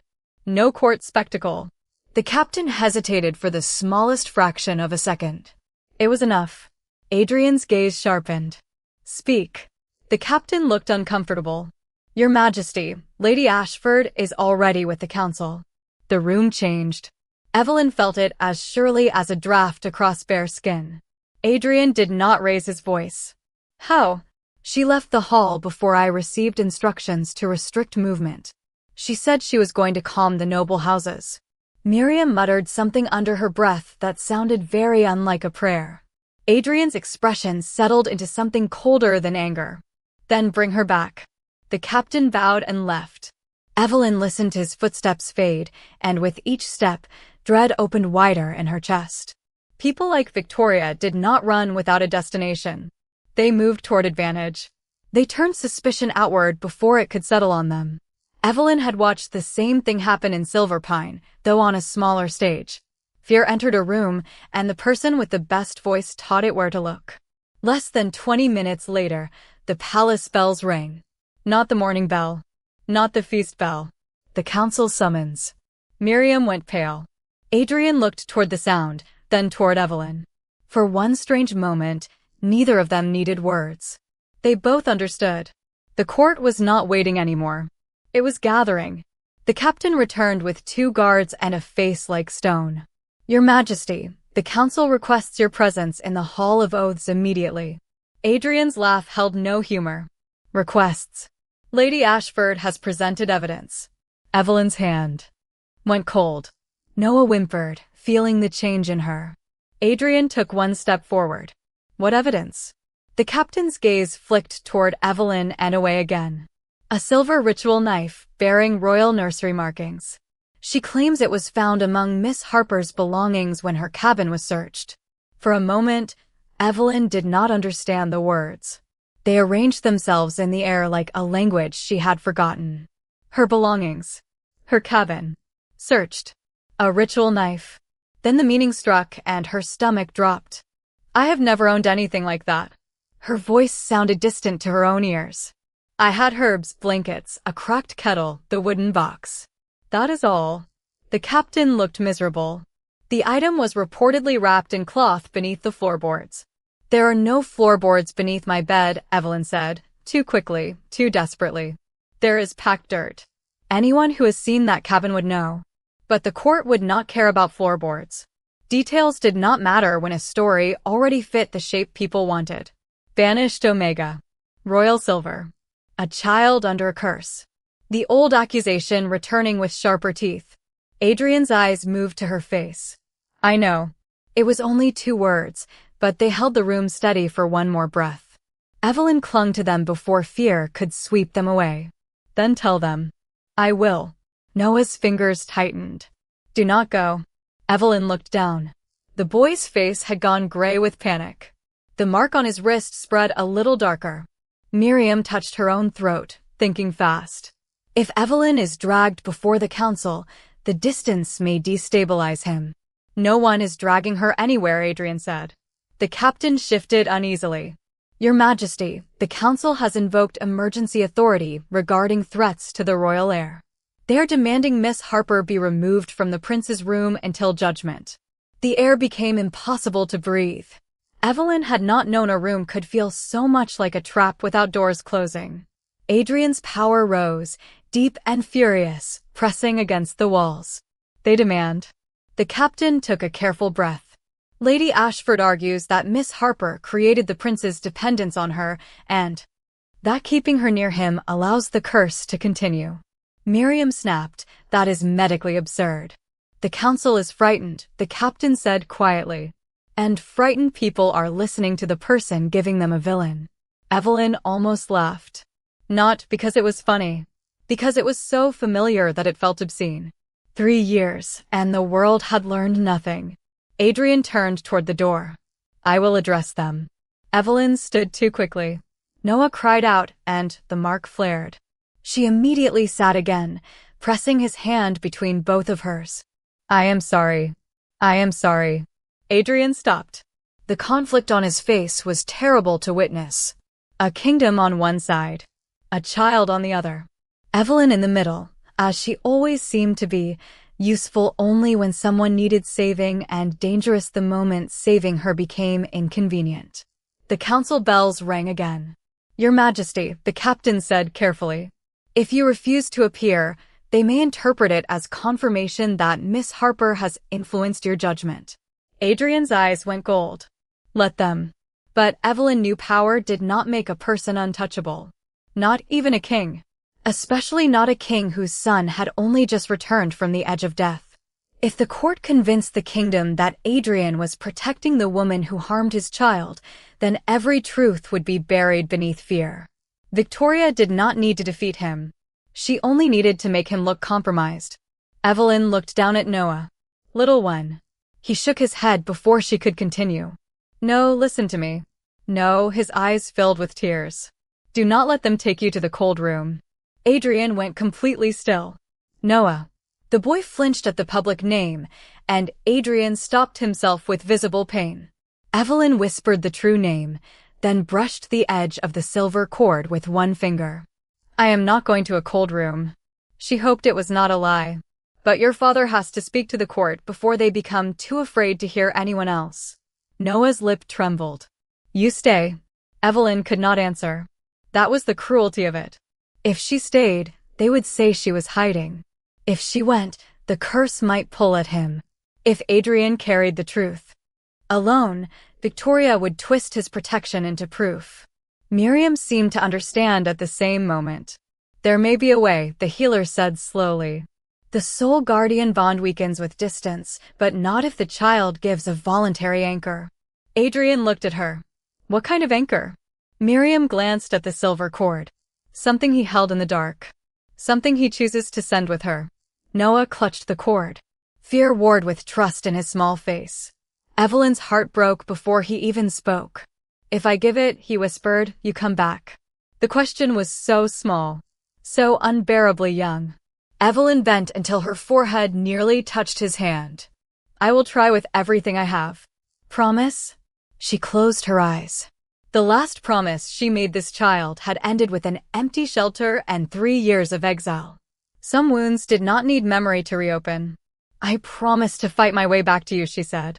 That is the truest promise I can make. Noah looked at her for a long moment, then slowly placed the old silver cord in her palm. The scar around Evelyn's wrist warmed as the cord touched her skin. The mark on Noah's wrist dimmed, not completely, but enough for Miriam to breathe again. Adrian watched, something fierce and wounded moving across his face. She does not go alone, he said. Your Majesty, the captain warned. If you stand beside her too openly. Finish that sentence very carefully. The captain wisely did not. But Evelyn understood the danger. She stood, wrapping the silver cord around her wrist, and looked at Adrian. No, his gaze cut to hers. No, you cannot make this look like the Alpha King shielding his chosen suspect from judgment. That is what she wants. I am not leaving you to them. I am not asking you to. Evelyn's voice trembled, but she held it steady enough. Walk behind me. Let them see I can stand. Let them hear me answer. Not as a prisoner you dragged in. Not as a poor thing you decided to protect. As myself. Adrian stared at her, and for a moment she thought he would refuse. Then, slowly, he inclined his head. As yourself, he said. Miriam moved quickly, draping a clean dark shawl over Evelyn's shoulders, smoothing it once. Like a mother might have done. Keep the cord against your skin, she murmured. If it burns cold, say the true name. Not loudly. Only enough for him to follow. Noah watched Evelyn with wide, terrified eyes. Safe, he whispered. This time, Evelyn knew he was not calling her safe. He was asking her to be. She touched 2 fingers lightly to the cord. I will come back. The walk to the Hall of Oaths felt longer than the road from Blackpine Forest. Word had spread. Servants stood frozen in doorways. Guards looked torn between duty and shame. Nobles turned as Evelyn passed, their whispers rising and falling like insects in tall grass. Adrian walked several paces behind her, close enough that every wolf in the palace knew he was there, far enough that Evelyn entered the hall before him. The Hall of Oaths was enormous, all white marble and dark banners, filled with every important face in Northvale. At the center, on a raised table, lay a silver knife wrapped in a torn cloth Evelyn had never seen before. Lady Victoria stood beside it with red-rimmed eyes and perfect posture, the picture of reluctant courage. When Evelyn entered, the hall went silent. Not because they respected her. Because they had been waiting for the monster, and she had arrived looking heartbreakingly human. Victoria turned to the council. There she is, she said softly. The woman who made our prince depend on the very curse she placed upon him. A murmur moved through the hall. Evelyn felt the silver cord burn cold against her wrist. Far away, in the nursery, Noah was afraid. Adrian stepped into the hall behind her, and the murmurs faltered. Victoria's eyes flicked to him, then sharpened with satisfaction. She had expected this. She wanted him angry. She wanted him royal. She wanted him to look like a man ruled by instinct instead of truth. Evelyn took one breath. Then another. She looked at the council, at the knife, at the woman who had built a cage out of everyone else's fear. That is not mine, she said. Her voice echoed more strongly than she expected. Victoria's expression softened with pity. Of course you would say that. Evelyn met her eyes. And of course you would bring a weapon too. A room full of frightened people and call it proof. The hall snapped into shocked silence. Victoria's mouth tightened. Before she could answer, the silver cord on Evelyn's wrist went icy. Pain shot up her arm, clean and cold, stealing the breath from her lungs. In the distance, a child cried out. Evelyn staggered. Adrian moved, but Victoria moved faster with her voice. "Look at her," she cried. The curse reacts because it knows it is being exposed. The council erupted. Evelyn tried to say the true name, but the cold wrapped around her throat. The room blurred. Through the roar of voices, she heard Adrian command silence, heard chairs scrape, heard Miriam somewhere far away shouting that the prince was failing. And beneath it all, she felt Noah slipping backward into the dark hallway with no doors. Evelyn pressed the cord to her wrist, forcing one breath through the cold. "Oren," she whispered. The name barely escaped her. The hall lights flickered. For one heartbeat, the shouting stopped. Then Victoria's face changed, not much, just enough for Evelyn to see the mask crack. Fear. Real fear. And Evelyn understood with sudden, terrible clarity that Victoria was not afraid Evelyn would be believed. She was afraid the child would answer. Before Evelyn could speak again, the council guards closed around her, not touching yet, but near enough to make the message clear. Adrian's power shook the room, but Noah cried out again somewhere beyond the hall, and that sound split him in two. Save his son or shield Evelyn. Victoria had found the only blade that mattered. Evelyn looked back at him and saw the impossible choice land. So she made it for him. "Go to him," she said. Adrian's eyes blazed. "Evelyn, go." The silver cord burned against her skin. Her voice broke, but she did not lower her head. "He needs his father." For one devastating second, Adrian did not move. Then another cry echoed from the nursery wing, weaker than the first. The king turned and ran. The hall watched him leave her. Victoria lowered her eyes to hide her smile. And Evelyn Harper stood alone before the court that had already decided how the story should end. For several seconds after King Adrian left the Hall of Oaths, no one spoke. His absence did not make the room safer. It made it hungry.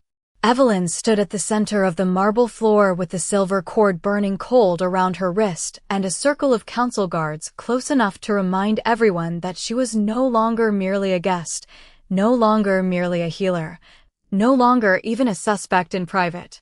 She had become the thing the court wanted her to be, a simple answer laid before frightened people. The hall was too bright. Morning light poured through the tall windows, striking the white marble until every face looked sharpened, every jewel hard, every whisper cruel. At the raised table, the silver ritual knife gleamed on its torn cloth, innocent as moonlight and just as cold. Evelyn had never seen it before, but the room did not care what she had seen. Rooms like this did not need truth to feel certain. They needed presentation. Lady Victoria understood that. She stood beside the table with her hands folded, her expression pale and sorrowful, the picture of a woman burdened by duty. "I begged His Majesty not to allow this woman near the prince," she said, her voice trembling just enough to sound brave. "Not because I lack compassion. Not because I wish to see a poor Omega punished. But because we all remember what happened 3 years ago. We remember the disappearance. The unanswered questions. The girl found with royal silver and no child to show for it." A murmur moved through the hall. Evelyn's fingers curled around the cord at her wrist. Somewhere beyond the walls, Noah was weakening. She could feel it in the cold pulse against her scar, like a small hand slipping in water. She wanted to run after Adrian. She wanted to tear through the corridors and reach the nursery before the dark hallway took the child again. Instead, she stood still because Victoria was counting on panic. Panic would look like guilt. Panic would give the court the shape of monster it had come to see. One of the elder councilmen, Lord Whitcomb, leaned forward from his carved chair. His beard was white, his eyes tired, his voice heavy with importance. "Miss Harper, you are accused of using forbidden blood magic to bind the royal heir to yourself, creating the appearance of healing while deepening his dependence. How do you answer?" Evelyn looked at the silver knife, then at the faces waiting for her to collapse. "I answer that fear has made you careless." The hall stiffened. Victoria inhaled softly as if wounded. Lord Wickham frowned. Choose your words with respect. Respectfully, Evelyn said, and was surprised by how steady her voice sounded. A person who wanted to hide a ritual knife would not bury it under floorboards in a cabin that has no floorboards. A ripple moved through the crowd. Small, uncertain, but real. Evelyn saw two council members glance at each other. Victoria's fingers tightened almost imperceptibly against her sleeve. Evelyn continued before the room could recover. My cabin has packed dirt beneath the bed and a broken stone hearth. The left wall leaks when it rains. The back window is covered with a flour sack because I could not afford glass. Anyone who actually searched it would know that. Lord Wickham turned to the guard nearest the evidence table. Who conducted the search? The guard looked toward Victoria. That was his mistake. It lasted less than a second, but in a room filled with wolves, even a second had scent. Suspicion shifted. Victoria stepped in smoothly. One of my household men assisted the royal patrol because the king's guard was occupied with the prince. I did not personally enter the cabin, of course. Of course, Evelyn said softly. Victoria's eyes flashed. The knife bears royal markings. Then it came from the palace. Or from your theft 3 years ago. If I had stolen royal objects 3 years ago, why would I keep the least useful one under imaginary floorboards and carry the child's silver cord in a wooden box where anyone could find it? More whispers. Louder now. Not support. Not yet. But questions were entering the room, and questions made certainty nervous. The silver cord burned colder. Evelyn swallowed a gasp. Noah. She could feel his fear brushing hers, faint and desperate. The public name had pulled him. The curse had opened. Adrian was with him, but Adrian could not yet say the true name aloud. Evelyn shut her eyes for the smallest moment and breathed the name into the cord. Oren. Not enough for the hall to hear. Enough for the thread between them. The candles along the walls dipped. A few wolves lifted their heads. Victoria saw it and raised her voice. There. You see? She uses the name to command him even from here. No, Miriam Vale's voice called from the far doors. Every head turned. The old healer entered the Hall of Oaths with one hand gripping her medical satchel and the other clutching an ancient book against her chest. She had clearly walked too quickly. Her gray hair had fallen partly loose, and her cheeks were flushed. Behind her came the young priest from the nursery, carrying the silver bowl of moon water with both hands. The water inside trembled in perfect circles. No, Miriam repeated, stronger this time. She uses the name to keep him from disappearing. Victoria's face changed only slightly, but Evelyn had learned to read slight changes in dangerous people. Annoyance. Master Healer Vale, your devotion to the prince is respected, but this is a council matter now. The health of the prince is always my matter. Miriam walked straight to the center of the hall and set the ancient book on the evidence table beside the knife. And if this council intends to condemn a woman using medical lies, then I will be impolite enough to interrupt. A few nobles gasped. Lord Wickham looked offended, but not enough to silence her. Miriam opened the book to a marked page. The bond between Miss Harper and the prince is not created by curse work. It is soul guardianship, an old wolf bond recorded before noble houses began pretending nature cared about titles. The word moved through the hall in confused whispers. Soul guardianship. Soul guardian. Evelyn felt it pass over her like a cloak she had not asked to wear. Miriam pointed to the page. A royal child in mortal terror may anchor to the one who keeps his spirit from crossing fully into death's shadow. Such a guardian may hear the true name, not because she owns the child, but because the child's wolf trusts her with the path home. Victoria's smile was small and cold. An obscure legend. Convenient. I expected you might say that. Miriam turned to the young priest. Brother Cal, the bull. The priest stepped forward and placed the moonwater beside the knife. Miriam looked toward the council. Moonwater reacts to blood magic residue. It does not react to omega memory, village herbs, or inconvenient women. She lifted the knife with a cloth and held it above the bowl without touching the water. At first, nothing happened. Victoria's shoulders eased. Then a thin black thread of smoke uncoiled from the blade and sank into the bowl. The moo water turned cloudy. Every wolf in the room smelled the wrongness at once. The reaction was not violent. It was worse because it was quiet, unmistakable, and precise. Lord Whitcomb rose halfway from his chair. What does that indicate? Miriam's mouth tightened. Recent contact with noble blood magic. The hall erupted. Victoria stepped back from the table, eyes wide with perfect horror. Then she did use it. Miriam slammed the book shut so hard the sound cracked across the marble. No. Listen before fear makes fools of you again. This kind of residue clings to the caster's circle, the tool, and those trained to handle the working. Miss Harper has no noble bloodline, no court training, no access to royal nursery silver beyond the cord she kept. This knife was not proof against her. It is proof that whoever planted it had access to the palace stores. The whispers became voices. Voices became accusations half-formed and quickly swallowed. Victoria's mask thinned. Master Healer, grief has made you sentimental. A desperate Omega could have been taught. Evelyn looked at her. By whom? Victoria turned. What? By whom? Evelyn repeated. You said I could have been taught.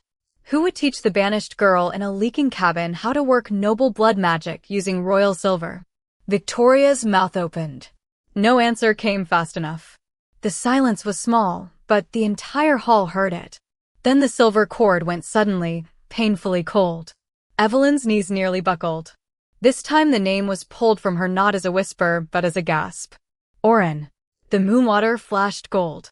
At the far end of the hall, the doors flew open. King Adrian entered carrying Noah in his arms. The room froze. The Alpha King looked like a storm given human shape, but he held his son with such careful gentleness that the contrast stole every sound from the hall. Noah was awake, pale and shaking, one small hand fisted in Adrian's shirt. The dark mark on his wrist had spread again, but it stopped the moment his eyes found Evelyn. Safe, he cried, reaching for her. Not loudly. He was too weak for loud. But every person heard it. Evelyn moved without thinking. The guard stepped in, then stopped when Adrian's gold eyes cut across them. Move away from her. They moved. Evelyn crossed the last few feet, and Noah leaned from his father's arms toward her with desperate trust. Adrian lowered him just enough for Evelyn to take the boy's hand, not away from his father, but between them. The second her fingers closed around his, the black mark recoiled. A sound went through the crowd that no one could have planned. Shock. Awe. Fear. Hope. All of it at once. Noah pressed the old silver cord against Evelyn's wrist. They made it cold, he whispered. Evelyn knelt so they were eye level. Who did, little one? Victoria stepped forward quickly. The child is exhausted. He should not be questioned in public. Adrian did not look at her. You wanted public judgment. Victoria stopped. Noah turned his face against Adrian's shoulder, but his hand remained locked with Evelyn's. The flower lady, he whispered. The hall became silent in a new way. Victoria gave a breathless, wounded laugh. Many ladies wear floral perfume, Your Majesty. Noah shook his head, eyes shut tight.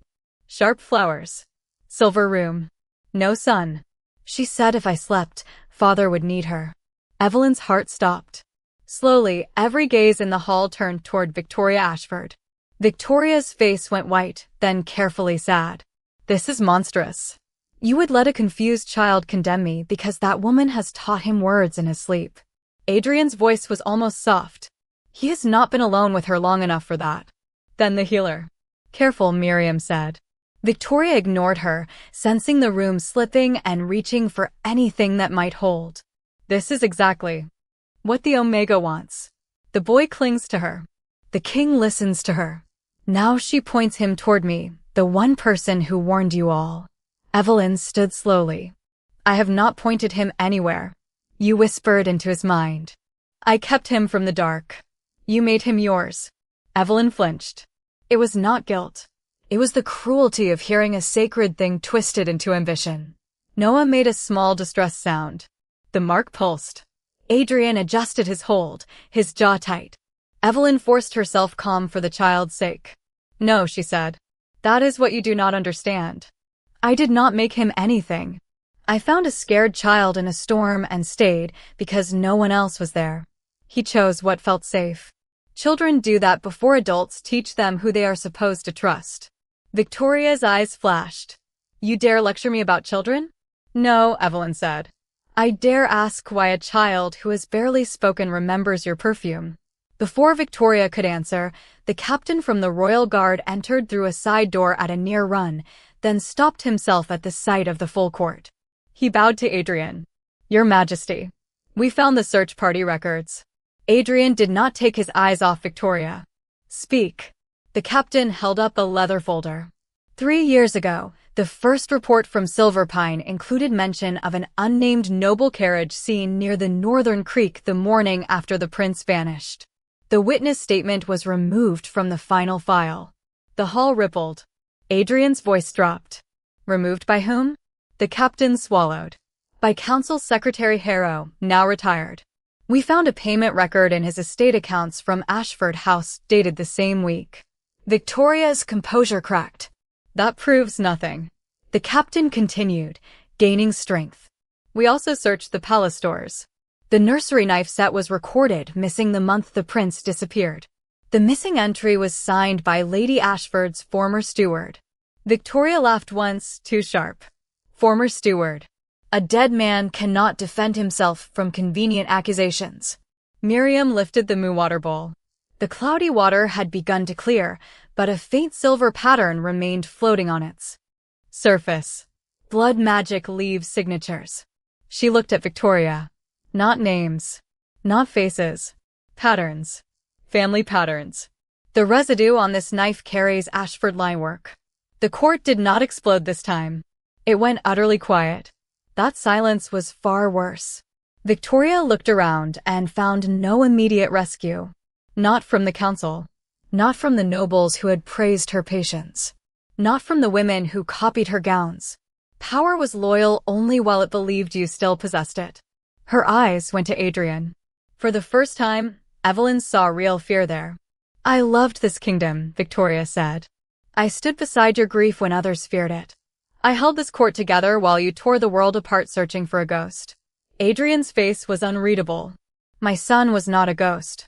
He was gone. Her voice sharpened. And everyone knew Northvale needed a Luna. A stable hand. A future. You would have let morning swallow the throne. Adrian took one step forward. Noah still held securely against him. So you made sure I would need you. Victoria's silence answered before her words did. Then she gathered herself one last time. I made choices for the kingdom. Noah trembled. Cold room, he whispered again.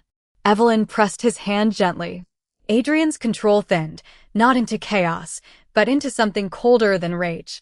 You took a 5-year-old child from his home. Victoria lifted her chin. I never meant for him to be harmed.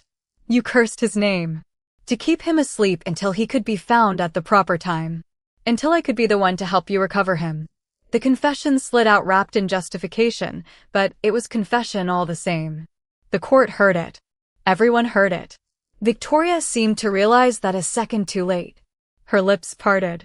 The Hall of Oaths went so still that dust could have been heard settling on the banners. Everyone froze. Evelyn felt the moment pass through the crowd like the stopping of a great clock. The noble woman they had trusted had condemned herself with her own pride. Noah turned in Adrian's arms and looked at Victoria.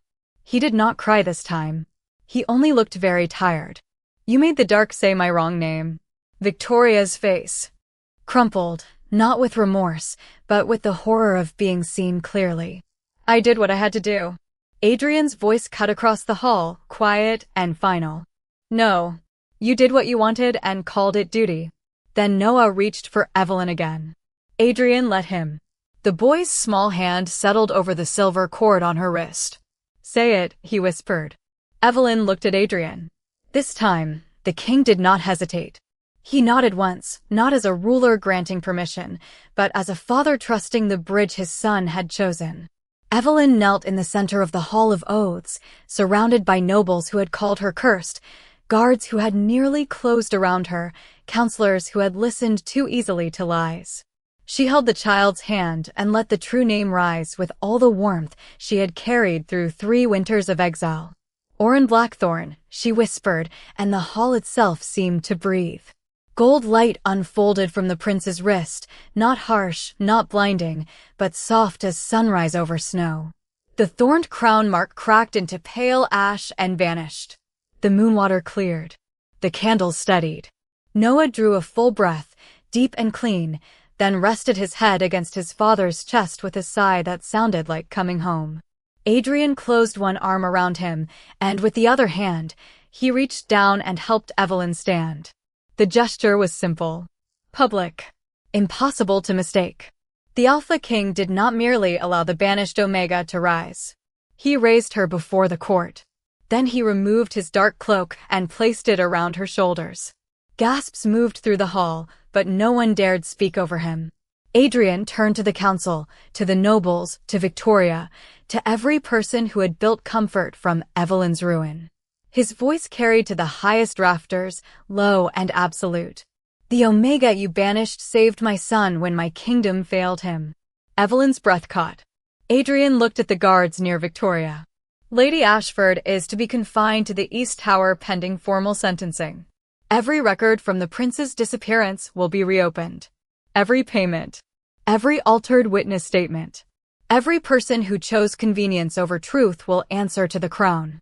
Victoria staggered back as the guards approached. There was no violence, no spectacle, only the quiet end of a woman who had mistaken proximity to power for possession of it. As they led her away, her eyes met Evelyn's, bright with hatred. But hatred from a defeated person felt different. It no longer had a throne beneath it. Noah lifted his head one final time. His voice was weak, but clear enough for the hall to hear. "She is safe," he said. Evelyn's heart broke and mended in the same breath. Adrian looked down at his son, then at her. "Yes," he said, and the words settled over the marble like a vow. "She is." For the first time in 3 years, Evelyn Harper stood in a room full of people who knew the truth. Some looked ashamed. Some looked frightened. Some could not meet her eyes at all. She had imagined vindication would feel like fire, bright and triumphant. Instead, it felt like finally setting down a weight she had carried so long that her body did not yet know how to stand without it. Then Noah's hand found hers again, small and warm and alive. The silver cord around her wrist no longer burned cold. It warmed gently, like a promise remembered. And beside her, with the court watching, King Adrian Blackthorn did not step away. By evening, Northvale Palace no longer whispered the same way. Before, its silence had been fear moving through marble halls, servants holding their breath, nobles measuring advantage behind closed doors, guards listening for footsteps that might mean another disaster had arrived. Now the silence had changed into something heavier and stranger. Shame had weight. It settled on the portraits, on the council benches, on the long polished tables where powerful people had spoken too quickly and listened too late. In the Hall of Oaths, the silver knife had been sealed away by royal order. The Moonwater Bowl had been carried to the temple vault. Lady Victoria Ashford had been removed to the East Tower under guard, not dragged, not humiliated for spectacle, but escorted through the same court that had once parted for her as if she were already queen. No one bowed as she passed. That was punishment enough to make her face go still and white. By sunset, her household accounts were seized, her letters collected, and every name tied to the altered records from 3 years ago was called before the crown. Council Secretary Harrow, who had thought retirement and age would soften accountability, was brought from his country estate before nightfall. The Silverpine elders received a royal summons written in the Alpha King's own hand.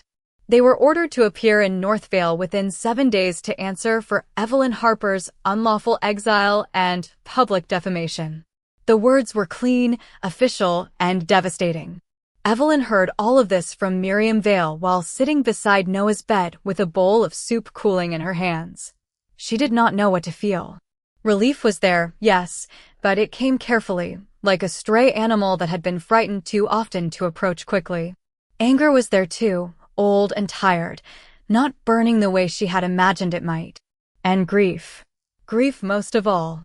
Because the truth had come, and it had come loudly, publicly, undeniably, but it had not given back the 3 years she spent alone in the woods. It had not warmed the winters. It had not unspoken the insults. It had not turned the children of Briar Creek back into children who had never been taught to fear her. It had not returned the girl she had been before the world made cruelty sound reasonable. Noah slept now, truly slept, one hand tucked beneath his cheek, the old silver cord resting on the pillow beside him. The mark on his wrist had faded to a pale gold crescent, soft as dawn. Every so often his fingers brushed the cord in sleep, and his breathing remained steady.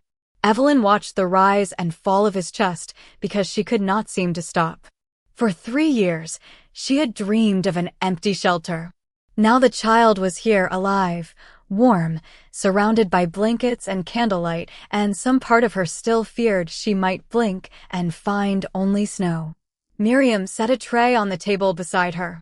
"Eat before it gets cold." Evelyn looked down at the soup. Chicken, rice, carrots cut into neat little circles, herbs better than anything she had owned in her cabin. "People keep telling me that. Because you keep not doing it." Miriam's tone was brisk, but her hands were gentle as she adjusted the shawl around Evelyn's shoulders. "The prince is stable. The curse is broken. If he wakes and finds you fainted from hunger, he will be very disappointed in both of us." Evelyn managed a small smile and took a spoonful. It tasted too rich. Everything here did. The soup, the air, the heavy curtains, the kindness offered after harm. Miriam watched her for a moment, then said quietly, "His Majesty will come soon." Evelyn's hand paused over the bowl. "Is he angry?" "Yes." The old healer's eyes softened.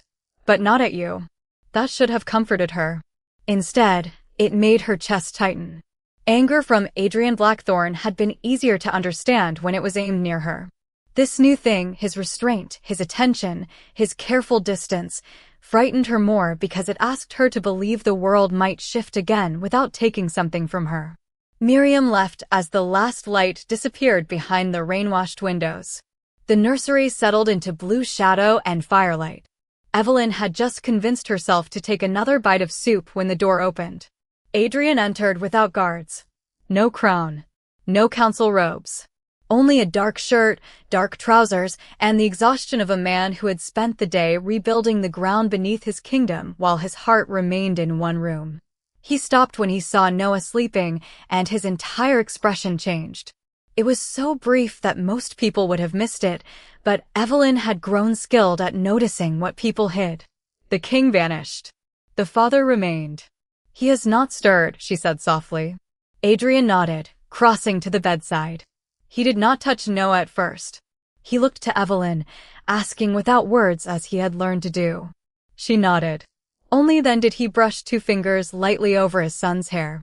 Noah sighed in sleep and turned toward the touch. Adrian closed his eyes for one breath. When he opened them, they were not gold. They were dark, human, and full of something Evelyn did not know how to hold. "The court physician says the public name will not harm him now," Adrian said. "But he may choose for himself what he wishes to be called." Evelyn looked at the child. "He should get to choose many things." "Yes." Adrian's voice was rough. "More than I was able to protect for him before." She did not rush to comfort him. Not because she was cruel, but because some guilt deserved to be felt before it was soothed. Adrian seemed to understand. He straightened and turned to her fully. "Evelyn Harper." Her heart gave a strange little beat at the sound of her name. Not Miss Harper. Not Omega. Not suspect. Evelyn Harper, spoken like a person standing before him. "Today, in the Hall of Oaths, I named what you did for my son. I did not name what was done to you." She went still. "Your Majesty." "Adrian," he said. The correction was quiet, but it landed heavily between them. Evelyn could not bring herself to repeat it. He did not press. "You were accused without proper trial. Your testimony was disregarded. Evidence was hidden. Your exile was allowed to stand because it was convenient for the kingdom to believe the weakest person in the room had caused the greatest harm." Evelyn's throat tightened. The words were too precise. Too close to the wound. "I did not personally pass that sentence," he continued. "But the crown gave weight to the fear that made it possible. My grief became a storm, and others used it to destroy you. I cannot return what you lost. I can only begin by saying, before any title or reward, that I am sorry." Evelyn looked away because the room had blurred. For years, she had imagined apologies. She had imagined Silver Pine elders weeping, villagers begging forgiveness, people who had crossed the street to avoid her suddenly unable to meet her eyes. None of those fantasies had included this quiet ache. None had prepared her for the terrible gentleness of being believed too late. "I do not know what to do with that," she whispered. Adrian's answer came without offense. "You do not have to do anything with it." That nearly undid her. No demand. No expectation that his apology heal her on his schedule. Evelyn pressed her fingers to the edge of the soup bowl until the warmth steadied her. "What happens now?" Adrian reached into his coat and drew out a folded parchment sealed with black wax. "Now the crown begins correcting the record." He placed it on the table beside her. "Your exile is revoked. All accusations tied to the prince's disappearance are formally withdrawn. Your property, such as it was, will be restored or replaced. Silver Pine is required to compensate you for unlawful banishment." Evelyn gave a small, disbelieving breath. "My property was a leaking cabin. Then we will begin with a cabin that does not leak." She almost smiled, but fear rose too quickly behind it. "And after that? Am I free to go?" Adrian did not answer immediately. That honesty again. Sharp and better than comfort. "Yes," he said at last. "You are free. But Noah will need you close for a while. Not because the curse commands it now. Because he trusts you. Because healing is not the same as waking." Evelyn looked at the sleeping boy. "I know. I will not order you to stay." She believed him, and that was the problem. Orders could be resisted. Choice made the heart responsible. "What would I be if I stayed?" she asked. "Not nursemaid. Not prisoner. Not hidden in a side room until the court forgets to be embarrassed." Adrian's eyes met hers. "Royal Soul Guardian." The words moved through the nursery like a candle being lit. Evelyn stared at him. "That is not a real position." "It is now. You cannot just create a title because your son likes holding my hand. I can create a title because an old law recognized what my modern court was too arrogant to remember." Miriam found the precedent. "The position will give you rank within the royal household, independent quarters, income, protection under crown law, and authority over any matter involving Noah's recovery." Evelyn sat very still. For most of her life, rooms had decided where she belonged before she entered them. Kitchens, back steps, outer woods, holding corridors. Now a king was offering her a place no one else could erase. "The nobles will hate it. Some will. They will hate me." Adrian's gaze did not soften, but his voice did. "Then they will learn to do so quietly." A laugh escaped her, small and startled, gone almost as soon as it came. Noah shifted on the bed. Both of them looked over. The boy's eyes opened a crack. "Is she staying?" Evelyn's heart folded around the words. Adrian crouched beside the bed. "She is deciding." Noah looked at Evelyn with all the solemn urgency of 5 years old, and far too much darkness survived. "You can have pancakes every day." Evelyn pressed her lips together, but the smile came anyway, trembling at the edges. "That is a strong offer." "And syrup. Now you are negotiating like a prince." Noah seemed to consider this a compliment. Then his eyes grew heavy again. "If you stay, the room is not cold." The smile faded into something deeper. Evelyn reached out and brushed the blanket near his hand. "Then I will stay for now." Noah relaxed so completely that Adrian had to look away for a second. Evelyn saw it. Let him have the privacy of that moment. Later, after Noah slept again, Adrian led Evelyn to the adjoining antechamber that had been prepared for her. It was not large by palace standards, but to Evelyn it looked impossible. A clean bed with a blue quilt. A writing desk with paper and ink. Fresh clothes folded near the hearth. Her own gray dress cleaned and mended over a chair. And on the desk, the wooden box with the silver cord's empty place inside, returned to her exactly as requested. She crossed the room and touched the box with one finger. No one threw it away. Adrian stood by the door, careful not to crowd her. "No one will." The fire warmed the stone walls. Rain whispered beyond the glass. For the first time in years, Evelyn stood in a room that expected her to sleep safely. It felt so unfamiliar that her body did not know whether to relax or run. Adrian seemed to sense that too. "The door locks from the inside," he said. "Guards are outside the hall, not your room. No one enters without your permission." She nodded. "Thank you." He inclined his head and turned to leave. At the threshold, he paused. "There is one more thing." Evelyn looked back. Adrian removed a narrow band of black silk and silver from his pocket. At its center was a small crest, not the royal crown, but a wolf curled protectively around a crescent moon. "The formal badge can wait until the ceremony, if you prefer. This is only a temporary marker. It tells the household you stand under my protection and Noah's claim of trust." Evelyn stared at it. Claim. The word came carefully. Adrian understood the caution in her voice at once. Not a mate claim. Not ownership. Never that. His voice deepened. A public vow. Anyone who dishonors you answers to the crown. Anyone who threatens you answers to me. Evelyn's fingers closed slowly around the band when he offered it. The silk was warm from his hand. The silver crest caught the firelight. For 3 years, she had worn an old cord as proof that a child had once needed her. Now she held proof that the world had finally been forced to see it. "I do not know if I can belong here," she said. Adrian's expression changed, not into a smile, but into something gentler than she had thought his face could hold. "Then I will build a place where you can." The words settled between them, quiet and enormous. He left before she had to answer. Evelyn stood alone in the warm room, the protection band in one hand, the wooden box beneath the other, the sound of Noah's steady breathing faint through the connecting door. Outside, North Vale remained uncertain. The court would whisper again. Silverpine would arrive with apologies polished by fear. Old records would open. Old names would be judged. None of it would be simple. Healing never was. But that night, when Evelyn finally tied the black silk around her wrist beside the pale scar left by the silver cord, the mark did not feel like a wound anymore. It felt like a circle completed. Once, she had been the banished Omega no pack would name without shame. Now, a royal child slept because he trusted her voice. A king had raised her before the court, and the palace that once would have barred its doors against her held a room with her name in it. In the nursery, Noah murmured in his sleep, safe. Evelyn leaned against the connecting door and closed her eyes. For the first time in 3 years, she believed the word might belong to her too.